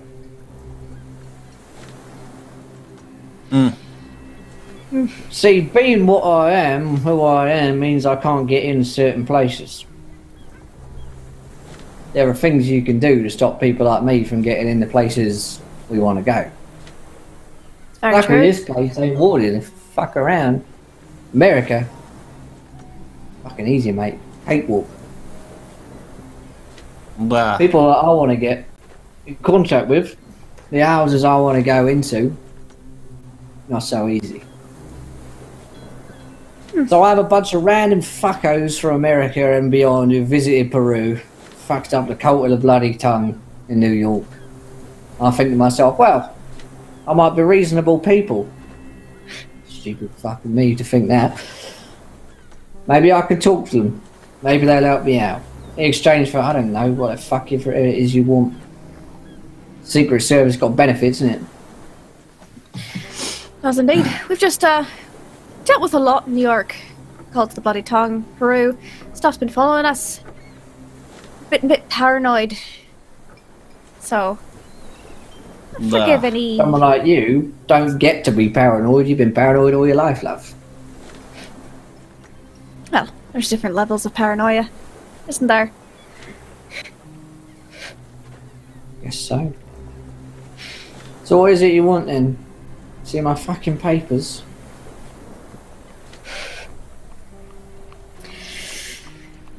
Well, I suppose employment would be good. I'd have to consult with my husband before, confer with anything. Marcus? So this is what they were basically talking about in the room before going down to the car in the cargo hold. I consult away, love. Marcus? I know you don't like it, but we are unemployed. This one can go fuck himself, if he can still do that. But as far as needing help, he can conscript someone else.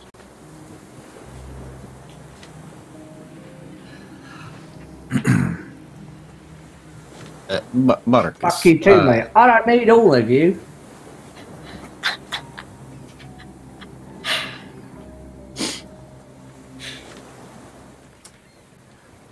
As much as I hate to admit it, Marcus, perhaps we could help each other.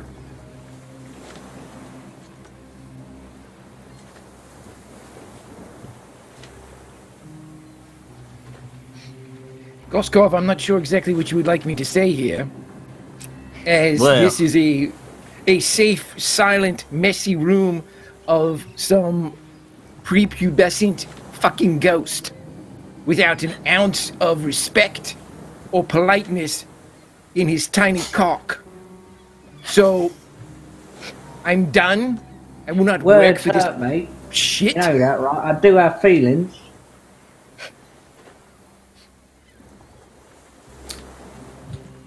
Very angry, isn't he? He's medication or something enough. Oh, so watch out for your blood pressure nowadays. At his age, you know. She just pats him on the arm.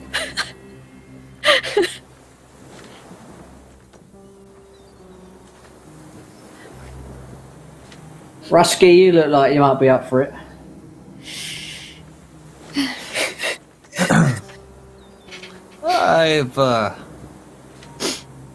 I've been in more unpleasant situations in my life, so this is quite humorous. But perhaps, yes, we could help each other. If you have information that could lead to the next steps on our path, perhaps, yes. We do dirty business that you don't want to.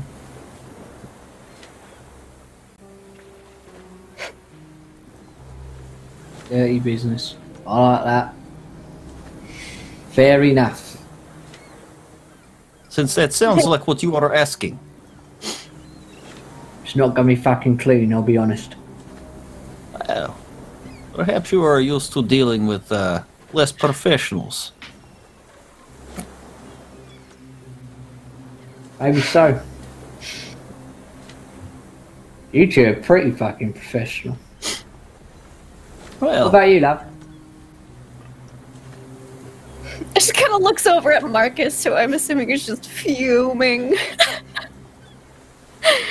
And just like sit on the couch next to her. He's not sitting, no. Oh, he's standing. He's pissed. He's facing. You're in this room. I'll get back to you. I think. Let's give it a tentative yes. I'll sign if you need papers signed. I'm not signing anything for... I'd like to sleep on it. Sleep a fucking way, though. Perhaps you could help us out. You know who? And he points at the paper that is pinned to Marcus's chest. Who was putting these up? A sign of good faith. Yeah. A couple of posh English fellas it was. Suits and all. Suits and all. You don't got any names? No. Alright. Do you know what color suit? Do they have pocket watch? Any distinguishing features? Only thing I saw was one of them had an umbrella. Fucking brolly. Oh, it was weird. Yes. An umbrella at sea. It is odd. Great.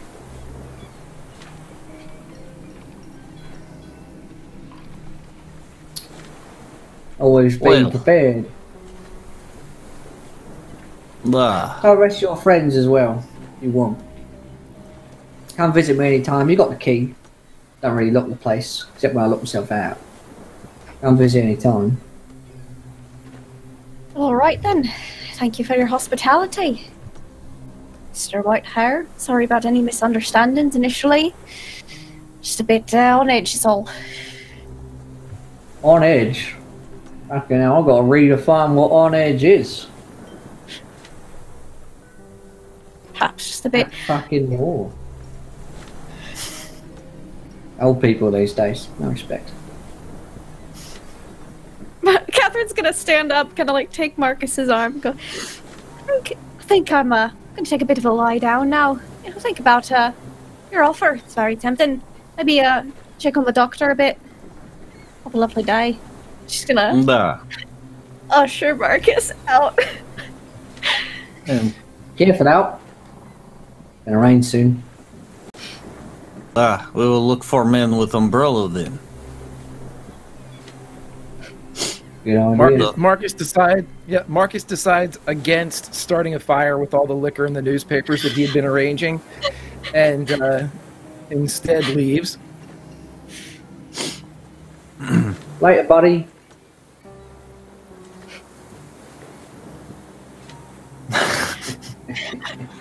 And then like once they're far enough away down the hallway, she's gonna she has his arm and she's just kind of patting it. She will say, He shrugs out of her arm and walks ahead.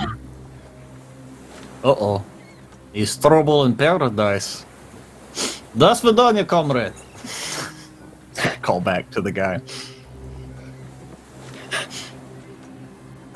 It seems you two have something to work out, so I will go find our fearless leader and inform him of the situation. you do that. I'm gonna just get a drink. I'm gonna get a drink with the doctor and then talk to Marcus. Because apparently we have to have a talk or something, or maybe he doesn't want to talk. I don't know. You should watch his blood pressure, though. Right. Catherine is gonna, since Marcus shrugged out of her arm, she's gonna kind of be like, "See you at the room.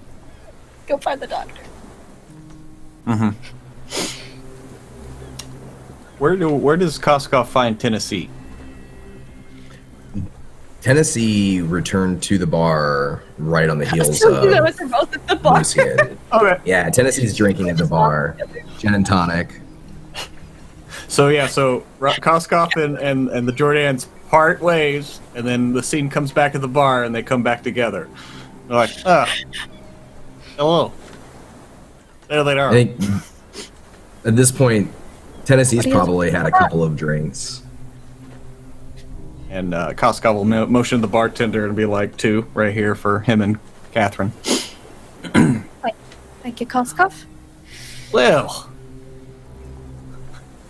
we have something to tell you, let me tell you. Catherine gets her drink and just shoots it, and then gets another. Are you two going to be okay? He says to Catherine. Oh my word. Sure we'll be fine. It's not... This hasn't really happened before, really. But, it's only been 10 years. So, yeah, it's about time that we get in an argument or something.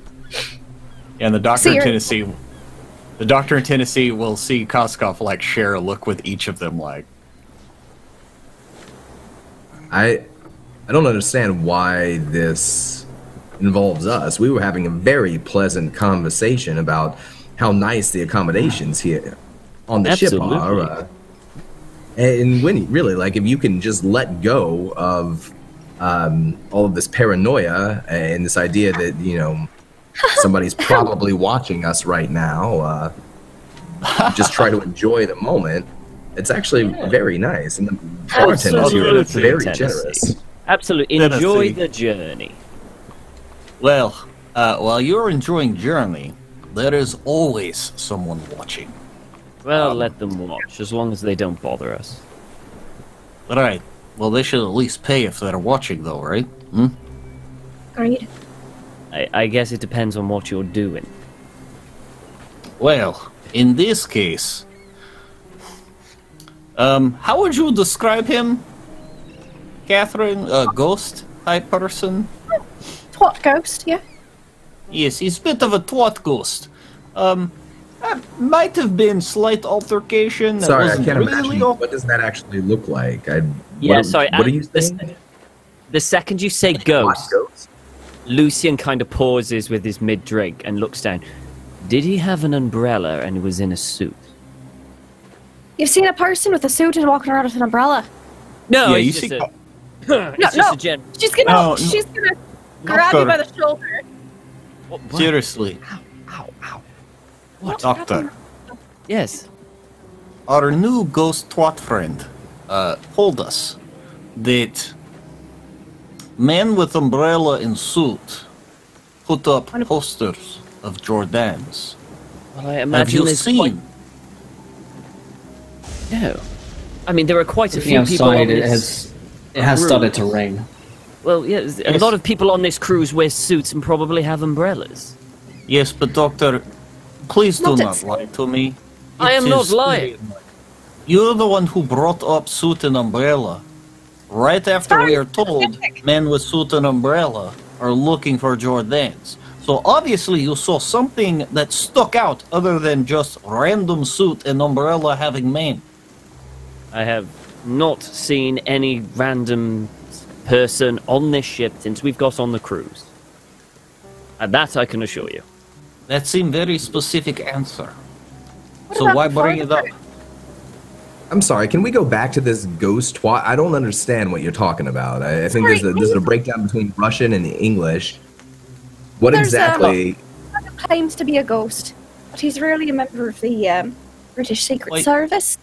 Marcus shot him 3 times, his bullet had no effect, so he could rather ghost-like. Did you try to, touch him? Did your hand go through him? Yes. I tried to punch him when he snuck up on me, but he is quick. He is a quick one. I must give that to him. Wait. I wanted to give this to him, but You shot him 3 times. And the bullet... Sorry, Marcus. We have been on the cruise for less than a day and he's already tried to shoot someone. This does not bode well. This is exactly what I was afraid was going to happen. I mean, not literally this exact thing, but something very similar. Very close. Anyway, sorry. As you were saying, they shot... Marcus, don't call Marcus a twat. Oh, yes. By the way, if you really want to piss off Marcus, call him twat. It was quite fun. I would never. That's very... I wouldn't. That's very disrespectful. Sorry, can we get back to the whole being shot? And so Marcus shot him 3 times. What happened? Here's the bullets. The bullets fall to ground. A man disappear. We talk. He then shot behind me somehow. I try to punch him. He gets out of way. We decide to actually talk. And then he tell us he part of British government and wants us to work for him in England when we arrive. There's 1-2 buck up shoe bullshit again. Chinatown and Soho. He knew all this information. Yes. Well, we finally talked. He knew all about us. He knew he'd been Peru. He knew we fucked up House of Juju. He knew Jackson Elias. He claimed to be friends. Is it possible that he's Bartender, lying another to drink, you? please. Oh yeah, Well, me I- too. A gin and tonic. Just the gin. Vodka, Double please. Scotch. Two for me. Another shot of tequila. Surprise me. Well, I mean, here's the thing. He knew a lot of information, but needs us to look into more because of his apparent station in England. So, we can take him at his word. I'm sure there is nothing nefarious. Wink, wink, nudge, nudge. Wait, You think, sorry. There's a ghost that's trying to hire us. Yes, okay, so let's just get this right. Okay. There is a ghost that works for the well- British government that wishes to hire us. Why are we Right, cool. even contemplating this idea? I mean, We're British. let's- Great benefit. Listen, Doctor, I took him saying I am ghost more like he's part like professional like job. You know, he gets in and out of places, I can, I'm I pretty can sure. see that, yes. right? All Well, right. I'm sorry, but you saw my hand catch on fire. Okay, I just thought you were crazy moving very, shit very is fast. happening. So maybe the guy, who knows? Maybe he just has body armor on. I don't know. That's where my But- mind went straight to body armor. I mean, governments, they have better shit. That's my whole angle in this. I want to get contract with British government, honestly. But Good idea. that's Well, they between have an empire to fund, so you know they have an empire Nah. to equip. So It you is know, you're getting getting smaller, cozy but there. Probably the size is biggest not arms important. teams. It's how Actually, you in the use your empire. 20s, the British Empire was as biggest as it's ever been. Pretty biggest arms dealers in the world. So for sure. Yeah. Ah. But yeah, No, where's Marcus? We don't talk about that anymore. it's in the past. It's in the past. It's America's job. Yeah. Take that over. We handed the torch to you guys. yeah. Sorry. So yeah. Sorry. Where's Marcus? I'm not really sure. I think he went off to our room. I don't know for certain. No, wait. Yes, he had the Don't blow you off think steam. it's? But there's a man hunting you, right? Apparently. And he's by himself. I mean, he was worried about splitting party in Peru, but I guess he learned bad habit from me. Yes. Sorry. Can we go Not back used to seeing to? Catherine. So, can we go back to? Well, one, it's very possible that that gentleman was the one who put the posters up to put you on guard, so therefore you may actually be more, you need him more than we actually do, because the threat of having something on the cruise, allies, you'd look for more allies that way, so it could possibly be him doing that. But let's just put that out of the window. What did he want you to do? What kind of job is he asking for us? Well, basically, he wants us to do to people in London what we did to people at House of Juju. Okay, I'm out. Nope, that's I'm it. sorry. I'm out. About this. Nope, I'm done. Well, Nope. I mean, You take- were we not going to find what was going on there anyway? Well, yes, research, But investigate. not murder everybody. Well, I mean, if they are bad people, is it so bad? Is it really murder? I mean, we were defending ourselves. Very good point. Self-defense, all of it. There's every time. self-defense, and then there's driving a car into a shop and burning everyone down. It's very aggressive I mean, self-defense, but it's still self-defense. I would like to ask, who was it actually who Yes. set car and put it into motion? It was me, yes. I Okay, understand. I mean, So, I was window. not. In all fairness, though, I was not in the right frame of mind at that You said Those yes, I in need the glass car. cars should not hit petrol, is all I'm saying. In retrospect, I don't even understand what the car was supposed to do exactly. Neither did I, but I was just following I the plan. I am not sure, but Plan B is always fun for me. All right. Sorry, all right. okay. Anyway, all I'm saying, we were going to get information. We now Yes. have information before we even get there where we were going for it. Yes, but information about what? He's told us nothing. Well, he's told you nothing, from what I can Well, Said tell. we one, have two, not buckle my agreed. shoe. That's a I lot mean, of. you know about that.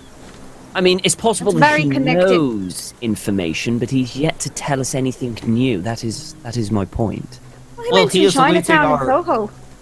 Well, he is awaiting our full approval of working with him. So I'm sure once that happens, if it does, then he will provide more. If not, okay. we try to kill him, and who cares? Well, but, all right, evidently Koskov. not. Right. Catherine and Koskov, if you want to work for this man, I'm not going to tell you how to live your life, but I can't be a party to planned murders. Self-defense is one thing, but there is a difference between what you're talking about and self-defense. And I'm happy to for work the with you. government and self. And I'm not going to work for the British government. I'm working for myself because I great want to get to the bottom of things. I can't trust the British government any more than we could trust the New York City police. Very good point. We can't trust I any haven't said government. anything about killing anybody. There's a voice from right next to you. Sorry about that. Sorry. Didn't mean to creep up on you. Excuse me, sir. We're having a private conversation. Would you mind? It's just between. I can pretend that I'm not listening if you want. That's the guy. What? Wait, that's the ghost You're the squad? ghost. Hello. I poke him. Do I hit firm? Feels I hit- wrong? It's fine to me.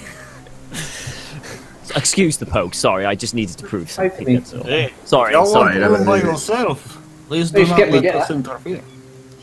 So they're saying that you're a ghost, sir, and I just want to know, once and for all, are you a ghost like you died and rose your spirit is still on this earth somehow, or are you a ghost like you're, a spook? Yeah, like a fucking spook or a spectre. Oh, there we go. That's fine. So, But now the inspector is listen, sir, please, believe- are you... I don't think I can Catherine's be gonna lean over clearer to than Tennessee this. and be like, "This is what talking with him is like. Good luck." I don't think I can be clearer than this. Sometimes I'm around like I'm haunting a place. Like anyone else. Tennessee, I poked him. He's solid. He's not a ghost.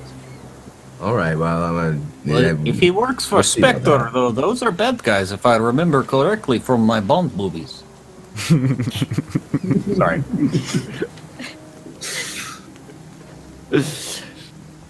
Sorry, All right, so... sorry, after you, Tennessee. You are the leader, of course. I mean, we can all make our own decisions, but listen, thank you for reaching out to us. I'm happy to hear whatever information you have, but I'm not incredibly interested, to be honest, in working for the British government.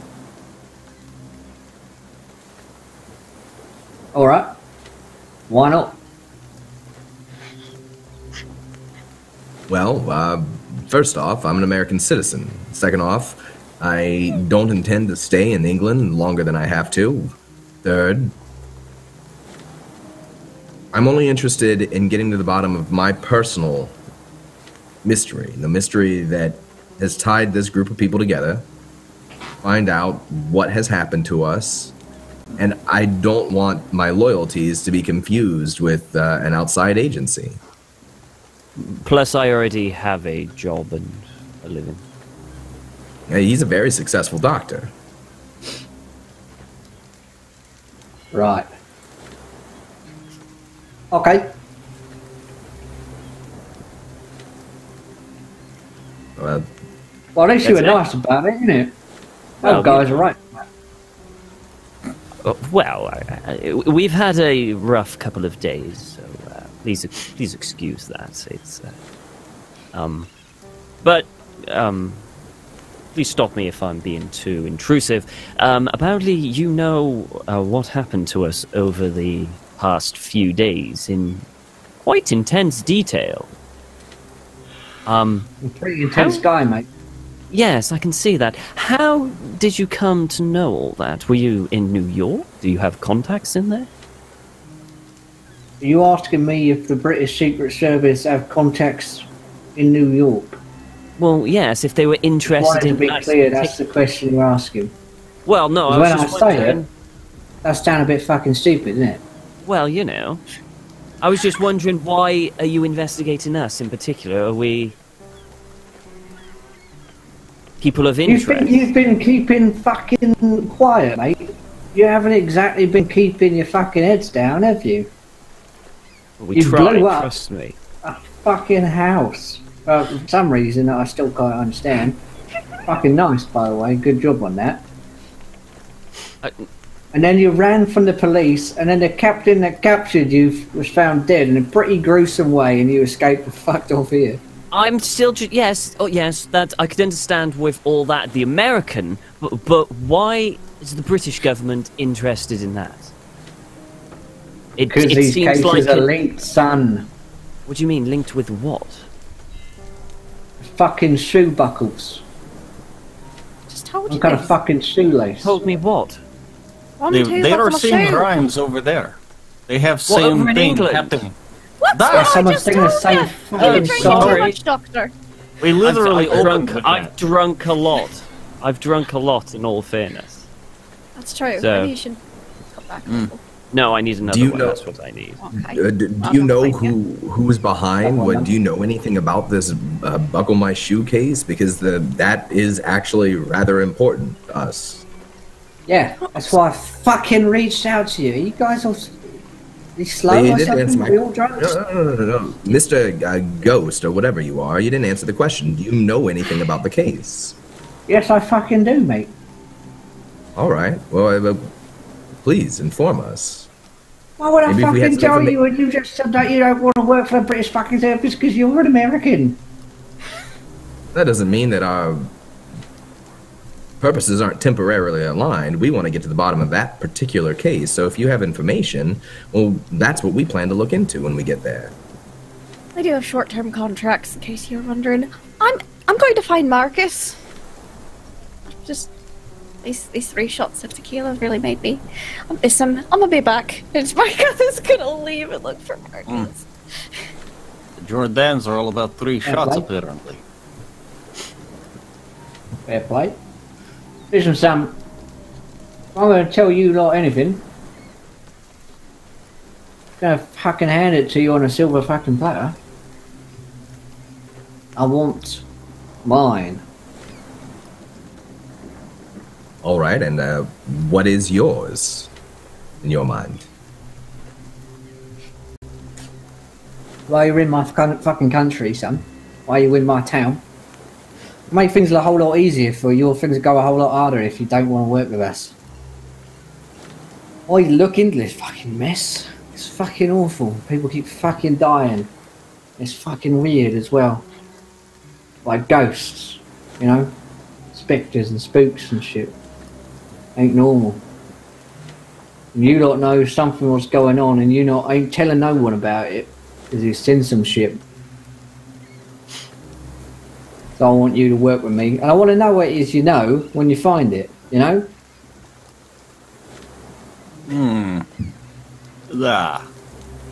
If I agree to work with you, I need to know that this isn't some sort of hit job that we're going on, that we're going there to investigate and to find answers, not to kill people that the British government has decided are their enemies.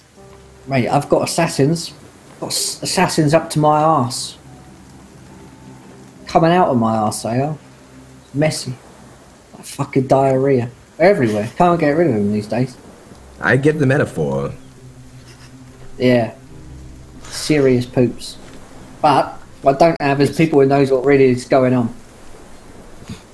That is You true. don't know something's going on. Need people who can fucking think. Ask the right questions, know who to ask. And if you get into a spot of bother, fucking kerosene car, innit? Maybe No, not again. I mean, that was just a one-time thing. Yeah, it did strike me as not a recurring theme, but there you go. And I meant to say that you're not meant to cause wanton destruction while you're in England.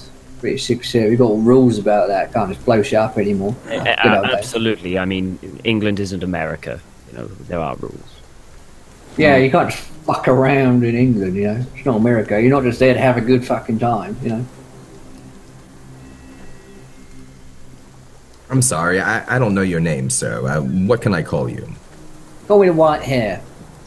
your friend's name for me. Do you have That's not the name that they shared, but I don't think you Just want to call know him. the name Just, he shared. just call him Hare. That's fine. It's fine. Very good. So, what is it the first thing you want us to do then? We sign a piece of paper saying that you work with me. Could we not do this off the record? Mate, we don't really do off the record. Even if he's on the record, he's off the record. You know what I mean? If it's off the record, he's on the record. Vis-a-vis, Yeah. we'll sign a piece of paper. And could we, I'm assuming, what would be included in this paper? A contract that you are working for the UK, the UK government on a so-and-so blah-de-blah, yes? It's got one of those non-disclosure agreements. You know, the ones where like, if you break it, it's like a treason act, and then you get hunted down and arrested and that kind of thing. Right, right. Mm. And I Pretty suppose that's standard like- in our line of work, you know. Because if you don't sign these NDA, it gets all over the place, isn't it? Especially with you being from, you know, abroad, some years.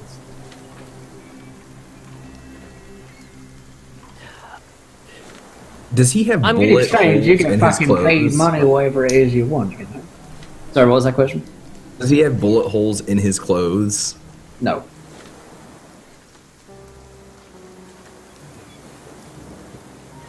Look, I know there's a lot you're not telling us, and I understand you want us to sign something, but excuse me if I'm a little hard to trust you. I understand that my friend shot you 3 times, and yet I see no bullet holes in you. You seem to be perfectly healthy. Obviously, there's more to you than what meets the eye, and I'm sorry, I need to know more about the person I'm doing business with before I sign any kind of paperwork. You want to know how I do my magic tricks? That's right, yes, I do. It's fucking easy, mate. Just change the bullets in the gun, innit? Fire blanks.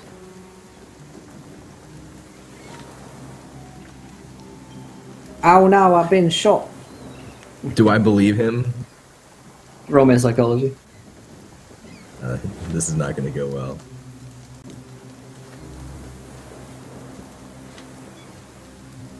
Fail. I have to say, the guy's pretty sneaky.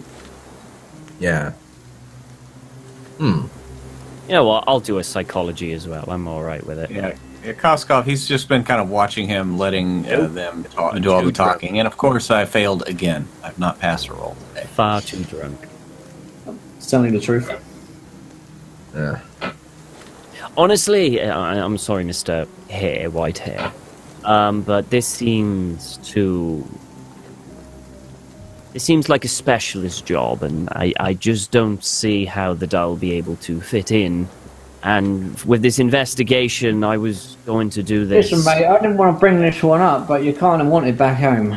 And he places a piece of paper on the desk. It's an arrest warrant for you. Oh, A couple of bodies.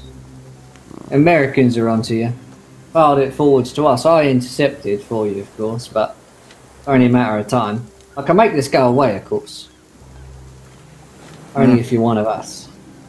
Queen and country, son. Queen and country. I've already King done and my country. service for king and country in the Great War. Didn't we all, son? Didn't we all? You bloody well didn't. You were too young. Was I? Well, from the looks of you, you can't be older than 22, if that.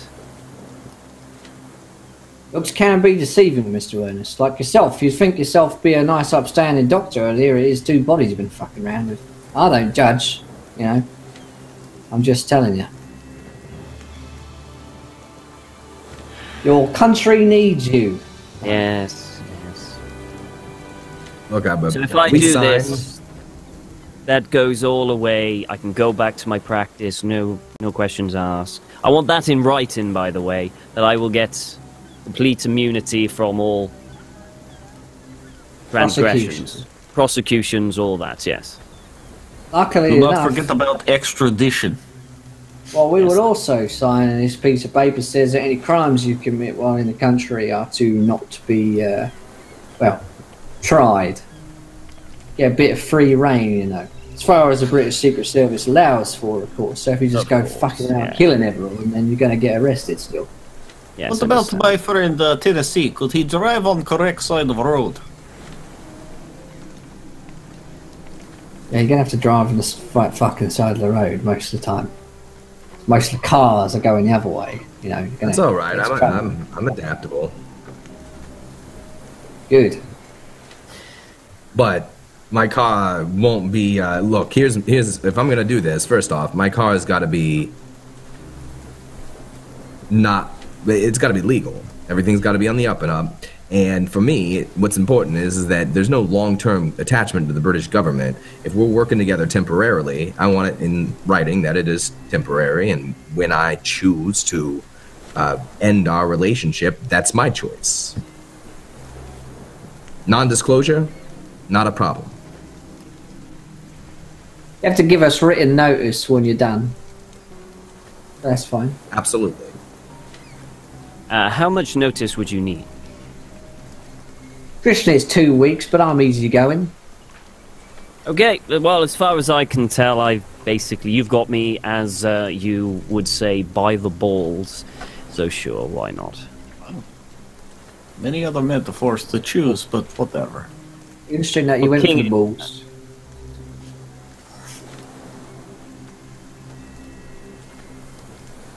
What about you then, Rusky? Well, man of my business, which I'm sure you'll know, which is... Perhaps if we could work something out... Tell you this much. I'll get you a chit-chat with someone who's worth talking to. Ah, well, now you're speaking my language. Sure, I'll work for you. It's what we were already doing. Now we have free reign to do or not do to a certain limit. Of course, and he looks at Tennessee, within the bounds of our leader's purview. What about the Grand Leader himself? You my word that it's my intention to cause the least amount of chaos and unnecessary destruction as we possibly can while we're there. What he said. Good. Good, that's probably the only way I can get this cleared through head office. So. Alright then. We'll see about the Jordans. Kathy, she seemed into it, but the old guy, not so sure. A bit of advice. I know he came on a bit strong, but they are a partnership, I'm sure you'll know. And, shall we say, giving him such hard time will only make things worse. But, again, I'm sure you'll already know.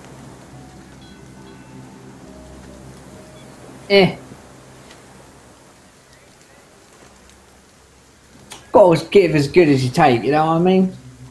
It's line of work. Bah. Well then, I'll get your paperwork sent through.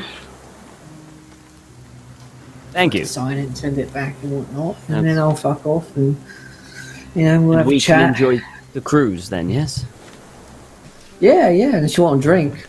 I'm happy to chit-chat. Honestly, I think I've had my fill of drinks, and I will be retiring to bed. Oh, good night, everyone. Just before you go, Doc. Yes. He looks at you quite earnestly. What happened with your sec? Eileen. Read the report, but fucking weird. Let's just say, yes, it was weird. Very weird. Good night. And he'll get up and walk off. Night, Doctor. Interesting fella. I think I'm gonna turn in soon too, but I do want to just, you know, check with the Jordans, make sure they're all right before I go to bed, you know, just in case. Copy that, Sam. Careful, it's raining out. Oh, thank you. Try not to slip. Koskov, you know where to find me if you won't be sleeping in the room. I'll be sleeping in the regular place. Bah. You'll have good evening. Tennessee. What was that, Ghost? Nothing, mate. Oh. All right. Well, I'm off. And the way Hare settles into the bar. Koskov, if you want to stay and drink with him, he's happy to stay and chit chat. Yeah. If not, he's Koskov will going hang to out. settle. Yeah, Koskov will hang out for a bit. He made up his mind a long time ago. So yeah, but he would just immediately be like, So how do you do it? Is it body armor? Is it special crazy power? Fucking hand magic, mate. We do it with mirrors. We'll cut to Catherine, who's gone after Marcus Jordan. Yeah, she's gone off to look for Marcus. She had a couple shots. She feels bad. She's gonna go look for her hubby. How long was she before she went to go and find him? How long was she down there? As long as that conversation took 10 minutes. Not long. So like three tequilas she in 3 hates- minutes. Yeah. Just down, explain things. I just told you that. Down another one. I'm fine. I'm gonna go find them. She hates it when they argue or fight. So she's gonna. Where does she Go try find to- Marcus? It's a good question. If there's, I'm assuming they have a stateroom that probably has it exits out into an outer railing area. Yeah. He would be like directly in front of their stateroom door, at the edge, looking out over the water. Okay. Yeah, she'll come into the room. Marcus. Yes. Are you all right?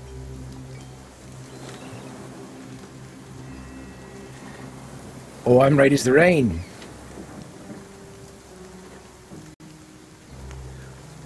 What have we decided to go into with that lovely individual? I decided to tell him that we'd sleep on it. 'Cause I don't like making decisions if you hate it. Whatever you wish, my dear.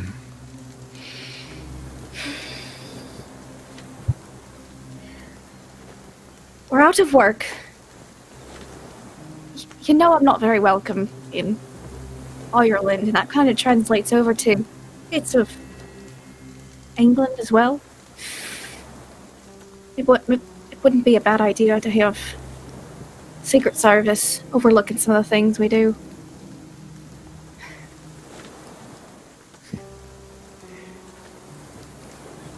I perhaps did not make myself clear, my love.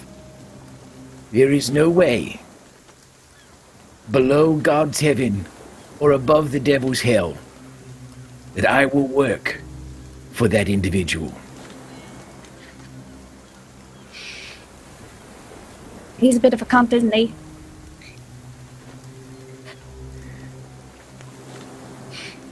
Perhaps he is just as much cunt as I am, and we are incompatible.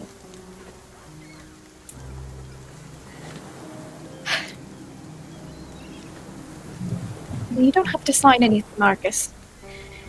But it might not be bad for me too. I know you've done a lot of the work so far in the public eye, all the journalism and stuff, but maybe it's time for me to do a bit of that with the whatever investigation he wants us to do. It seems like it's already what we were kind of trying to figure out anyways. You may, of course, make whatever decision you wish.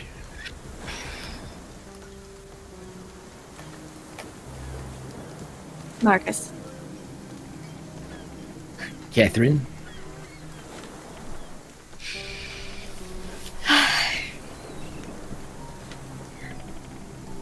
We're in this together.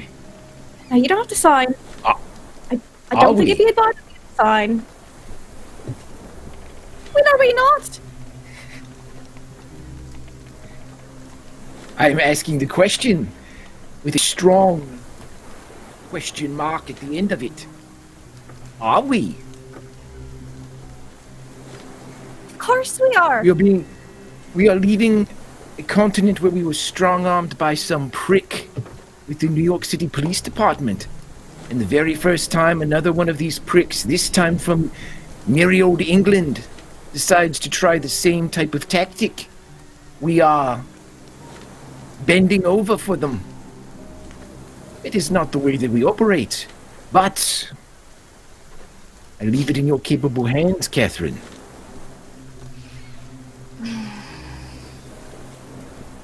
How would you have us operate, Marcus? A lot's gone on. You've gotten your diplomatic status removed.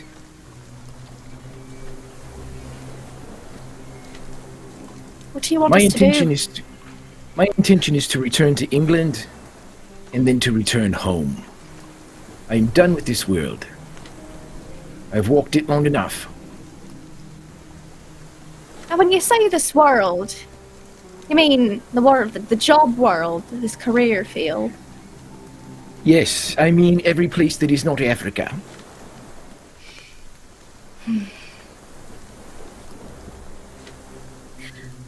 What would you have us do in Africa, then? We have plenty of money, Mm-hmm. and that is the last place that anyone could find us. You know this. That was always the plan. Anything else you wanted to do aside hide out in Africa? Whatever we wish. Or, should you wish to be a political puppet of some white rabbit prick, perhaps I will go on ahead.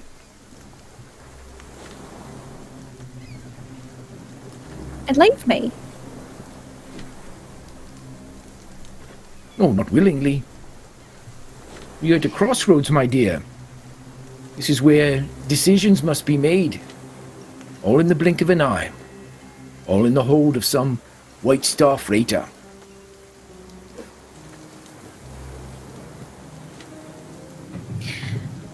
Marcus, we made a deal about 10 years ago that we wouldn't leave each other. You remember that? Every day of my life.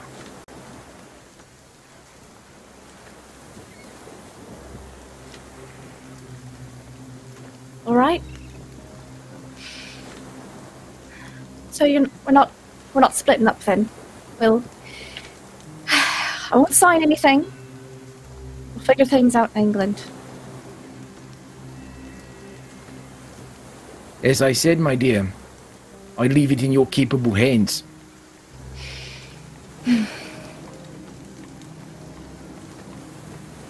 All right.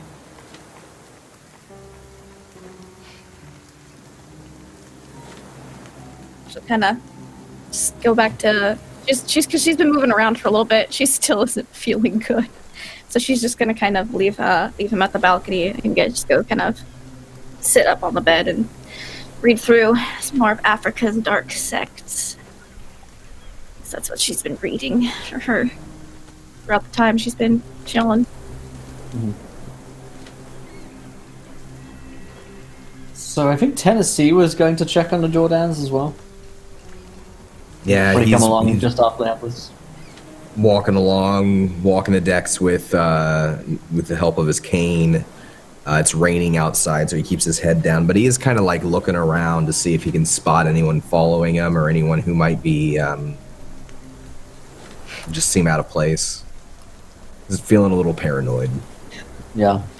Occasionally you think that some people may be following you, but they then go inside and it looks like it's just your paranoia. And he'll go to the Jordan's place and rap on the door with the head of his cane.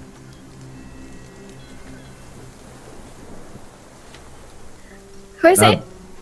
Oh, it's Tennessee. I just wanted to check to make sure everything was all right. Marcus, all right? Catherine will go to the door, and when she opens it, her eyes are a little red. She's upset, but she'll be like, we're fine. Anything in particular?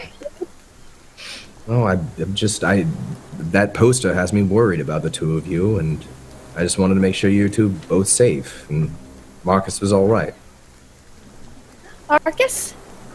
She's gonna just, move out of the doorway a bit, so you can see him on the balcony area.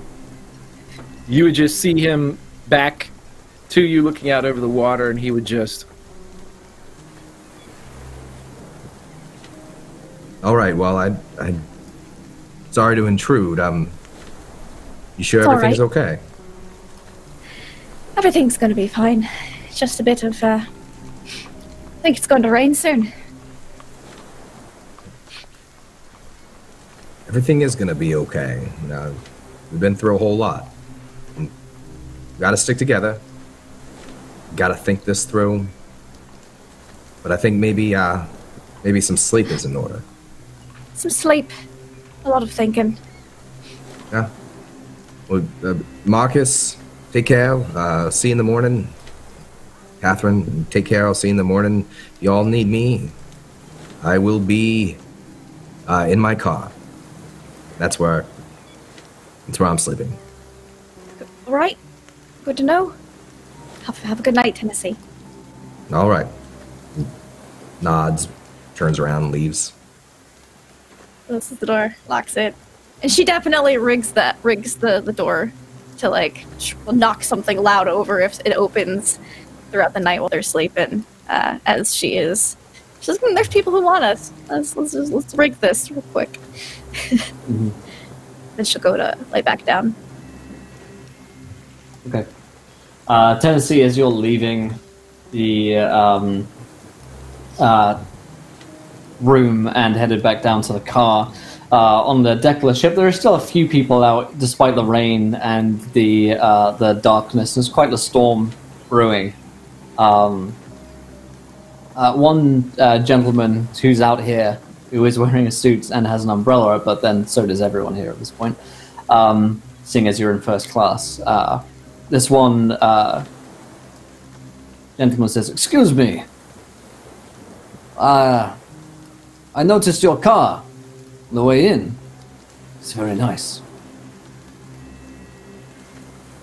Looks over his shoulder, turns around, leans up against his cane. What's this guy look like? He's wearing a long sort of coat. He's wearing a hat, has his umbrella up, and also has a cane, although he doesn't seem to be using it right now. Sort of holding it in one hand. Mm-hmm. His face is difficult to see thanks to the hat and the low visibility. It's really just a couple of lightning strikes and a few little dim lamps which are out here. Tennessee will kind of pull his hat a little more over his head to keep the rain out and also kind of hide his face from anyone else who might be watching. Well, thank you very much. I put a lot of care into her, and she's very dear to me. You a collector? Collector of life experience, perhaps, and Lucy and I, my car and I, have seen a lot together. Well, there's nothing quite like memories made on the road, I'm sure. Don't let me keep you. Oh, It's no. very wet no, out tonight. Is that all you wanted to say? Was that you liked my car? I noticed it on the way in. Very fine. Thought I might have spotted another collector myself. Are you a collector? I suppose you could say that, yes. Collector of fine things, not just cars. Memories as well, like yourself. Stories and the like. I'm at a loss. I'm Mr. Gray. What can I call you? He reaches out his hand. And he reaches out a hand. Dunsborough. Tennessee grips his hand and tries to not let his hand shake.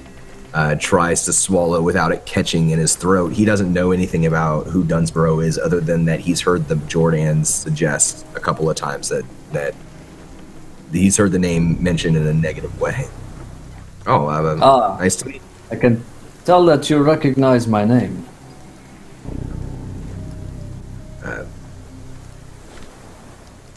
Well, I mean, I think I've heard it before, but I thought it was a place. I thought it was a town or something, so it's a strange name. There was no need to play coy. Mr. Gray, I'm glad that you like the car. Consider it a gift. You're the one who fixed it? Suppose you could say that, yes. Though I am not much of a mechanic myself. I like to fix things to make sure that they stay on track. All right, Dunsborough. What do you want? Nothing at all, Mr. Gray. Congratulate you. See that you are enjoying your gift.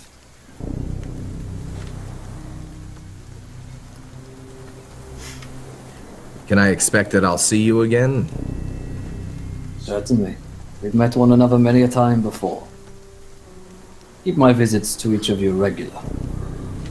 Check in. Strange. But don't remember ever seeing you. Yes, we have this conversation every time, Mr. Gray. I will explain yet again. You will never remember our conversations.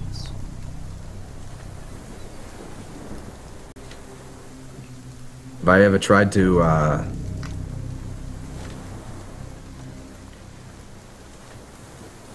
Never mind.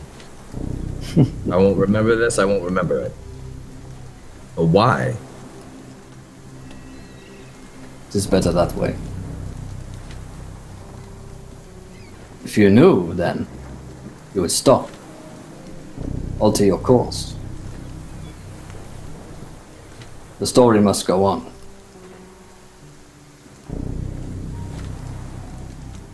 Is there anyone else around us right now? Everyone else has left.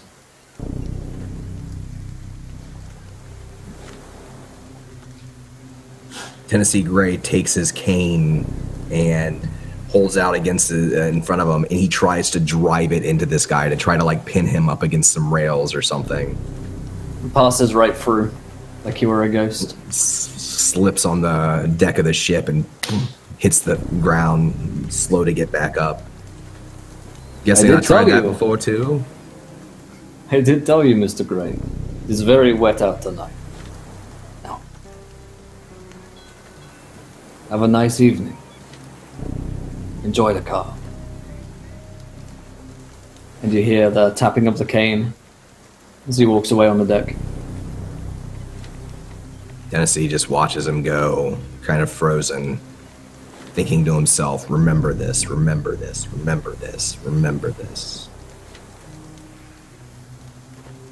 You wake up. It's the next morning, it's still raining outside, and you remember nothing of your conversation with Mr. Dunsborough. And that is where we're going to end tonight's episode of Call of Cthulhu Masks of Nyarlathotep, as Tennessee Gray has a very interesting conversation, and interesting conversations abound on the Starline cruiser headed to England, as no bad things ever happen on boats, as our old saying goes, except for that one time, and now this time. But that's all we have time for tonight. Hopefully you guys enjoyed the show. It's been an awesome season, although it hasn't really been a full season for us here on Masks. And indeed, we continue the story in a couple of weeks' time, and pick up actually in England with the next chapter of Masks beginning. So really looking forward to that, looking forward to the new year.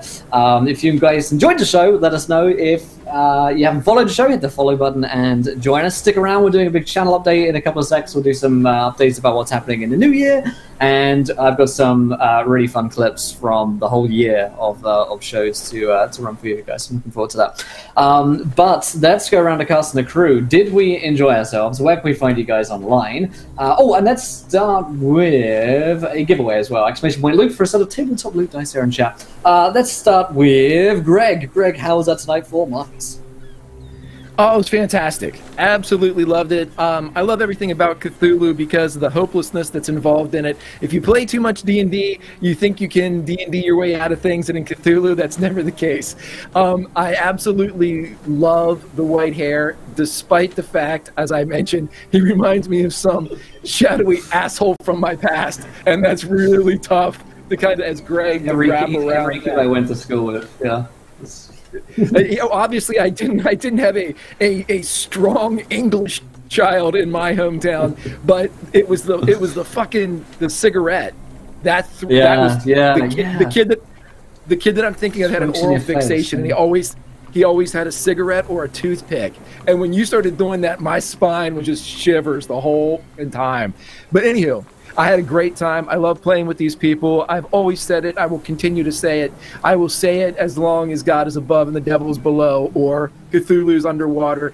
That 1 to 4 Eastern is where it's at as we play Call of Cthulhu with these wonderful people. My name is Grimjack21502 on the Twitches and the Twitters. Have a wonderful rest of 2018. But have a much better 2019, even if your 18 was fantastic. Until next year, I will be inside Marcus trying to prep him to not be thrown by this fucking guy, and you can come back and watch me fail. Until next time. Thanks so much, Greg. And Lindy, how was that tonight for Catherine? That's great. That's so awesome. Come on. This is so much fun. I had a blast. I loved the white hair. It was so hard to keep a straight face because I was just getting so much of a kick out of him. He was cracking me up. Loved it. Oh gosh, Catherine is in a rough spot right now in fucking Dansborough. I hate that guy. He's my stupid backstory coming back to bite me in the butt. Should have known. But anyways, that was great. I can't wait till we come back. Stupid Christmas getting in the way of our Cthulhu stuff. Holidays. You can find me online at Laugh Little Lindy on Twitches and the Twitters and all the other places. I'm playing all sorts of tabletop games. I'm super hyped for all the stuff that January is going to be bringing. And before Christmas, you should check out my channel on the 22nd, this Saturday, from 10 to noon Eastern, where I'm going to be doing Teenagers from Outer Space with Kiana DMing. It's going to be a lot of fun. Really crazy. Greg's there. He's cool. He's a cool kid. Oh, love it. And Tom, how was that for Dr. Ernest tonight? It was a lot less painful in the sense of that he didn't get hurt, No or one got not many hurt. people got hurt, which is quite rare in a Call of Cthulhu game. But that was good. It was good. It was nice to kind of get some normality, I suppose you could say. Just enjoy a drink and talk. And obviously, it never lasts that long in Call of Cthulhu, but you take it while you can. And considering Ernest is essentially, he's cornered and he has to just agree to whatever the white hair, who is a massive twat, has to do, just if only to get back to his normal life, he's gonna do it. But he's gonna hopefully look over that contract so carefully, just to make sure there's no hidden, little caveats in there saying, yes, You're well, a lawyer actually, to I look at, own man. your soul. It's true, McCarthy's still his lawyer. McCarthy is technically still his lawyer. He hasn't done anything that, to make him think otherwise. So, but yeah, I thoroughly enjoyed it, and I'm very annoyed that it's going to be a few weeks before the next episode, which sucks. But, yeah, you can find me. I'm a streamer. I'm Redundant UK. Find me on Twitch, Twitter, Discord, Twitch chat. I'm always there. Everyone have very happy holidays, and I'll see you come the new year, I think. Yeah. Fantastic. And Pruitt, how was that tonight for Koskov? Oh, it was a lot of fun. guys like the white hair. Koskov's been dealing with guys like these for a while, so he's going to try to get what he can out of him, and if not, he'll try to kill him. But if he doesn't, oh well. This is the way of things in this world. Eventually, you find somebody that's better than you. So I had a lot of fun today. It was good to kind of calm it down a bit and get a little culture in. I absolutely loved the wild magic surge that Don got. That was great. The hand on the face was my favorite part, I think. But yeah, I'm first going to take this out so I can talk. And yeah, I'm Pruitt, one half of WebDM. We have our videos on Wednesday on YouTube's. We just released one, I believe, during this show on one shots. So hey, check that out. Maybe you want to do a one shot over the holiday.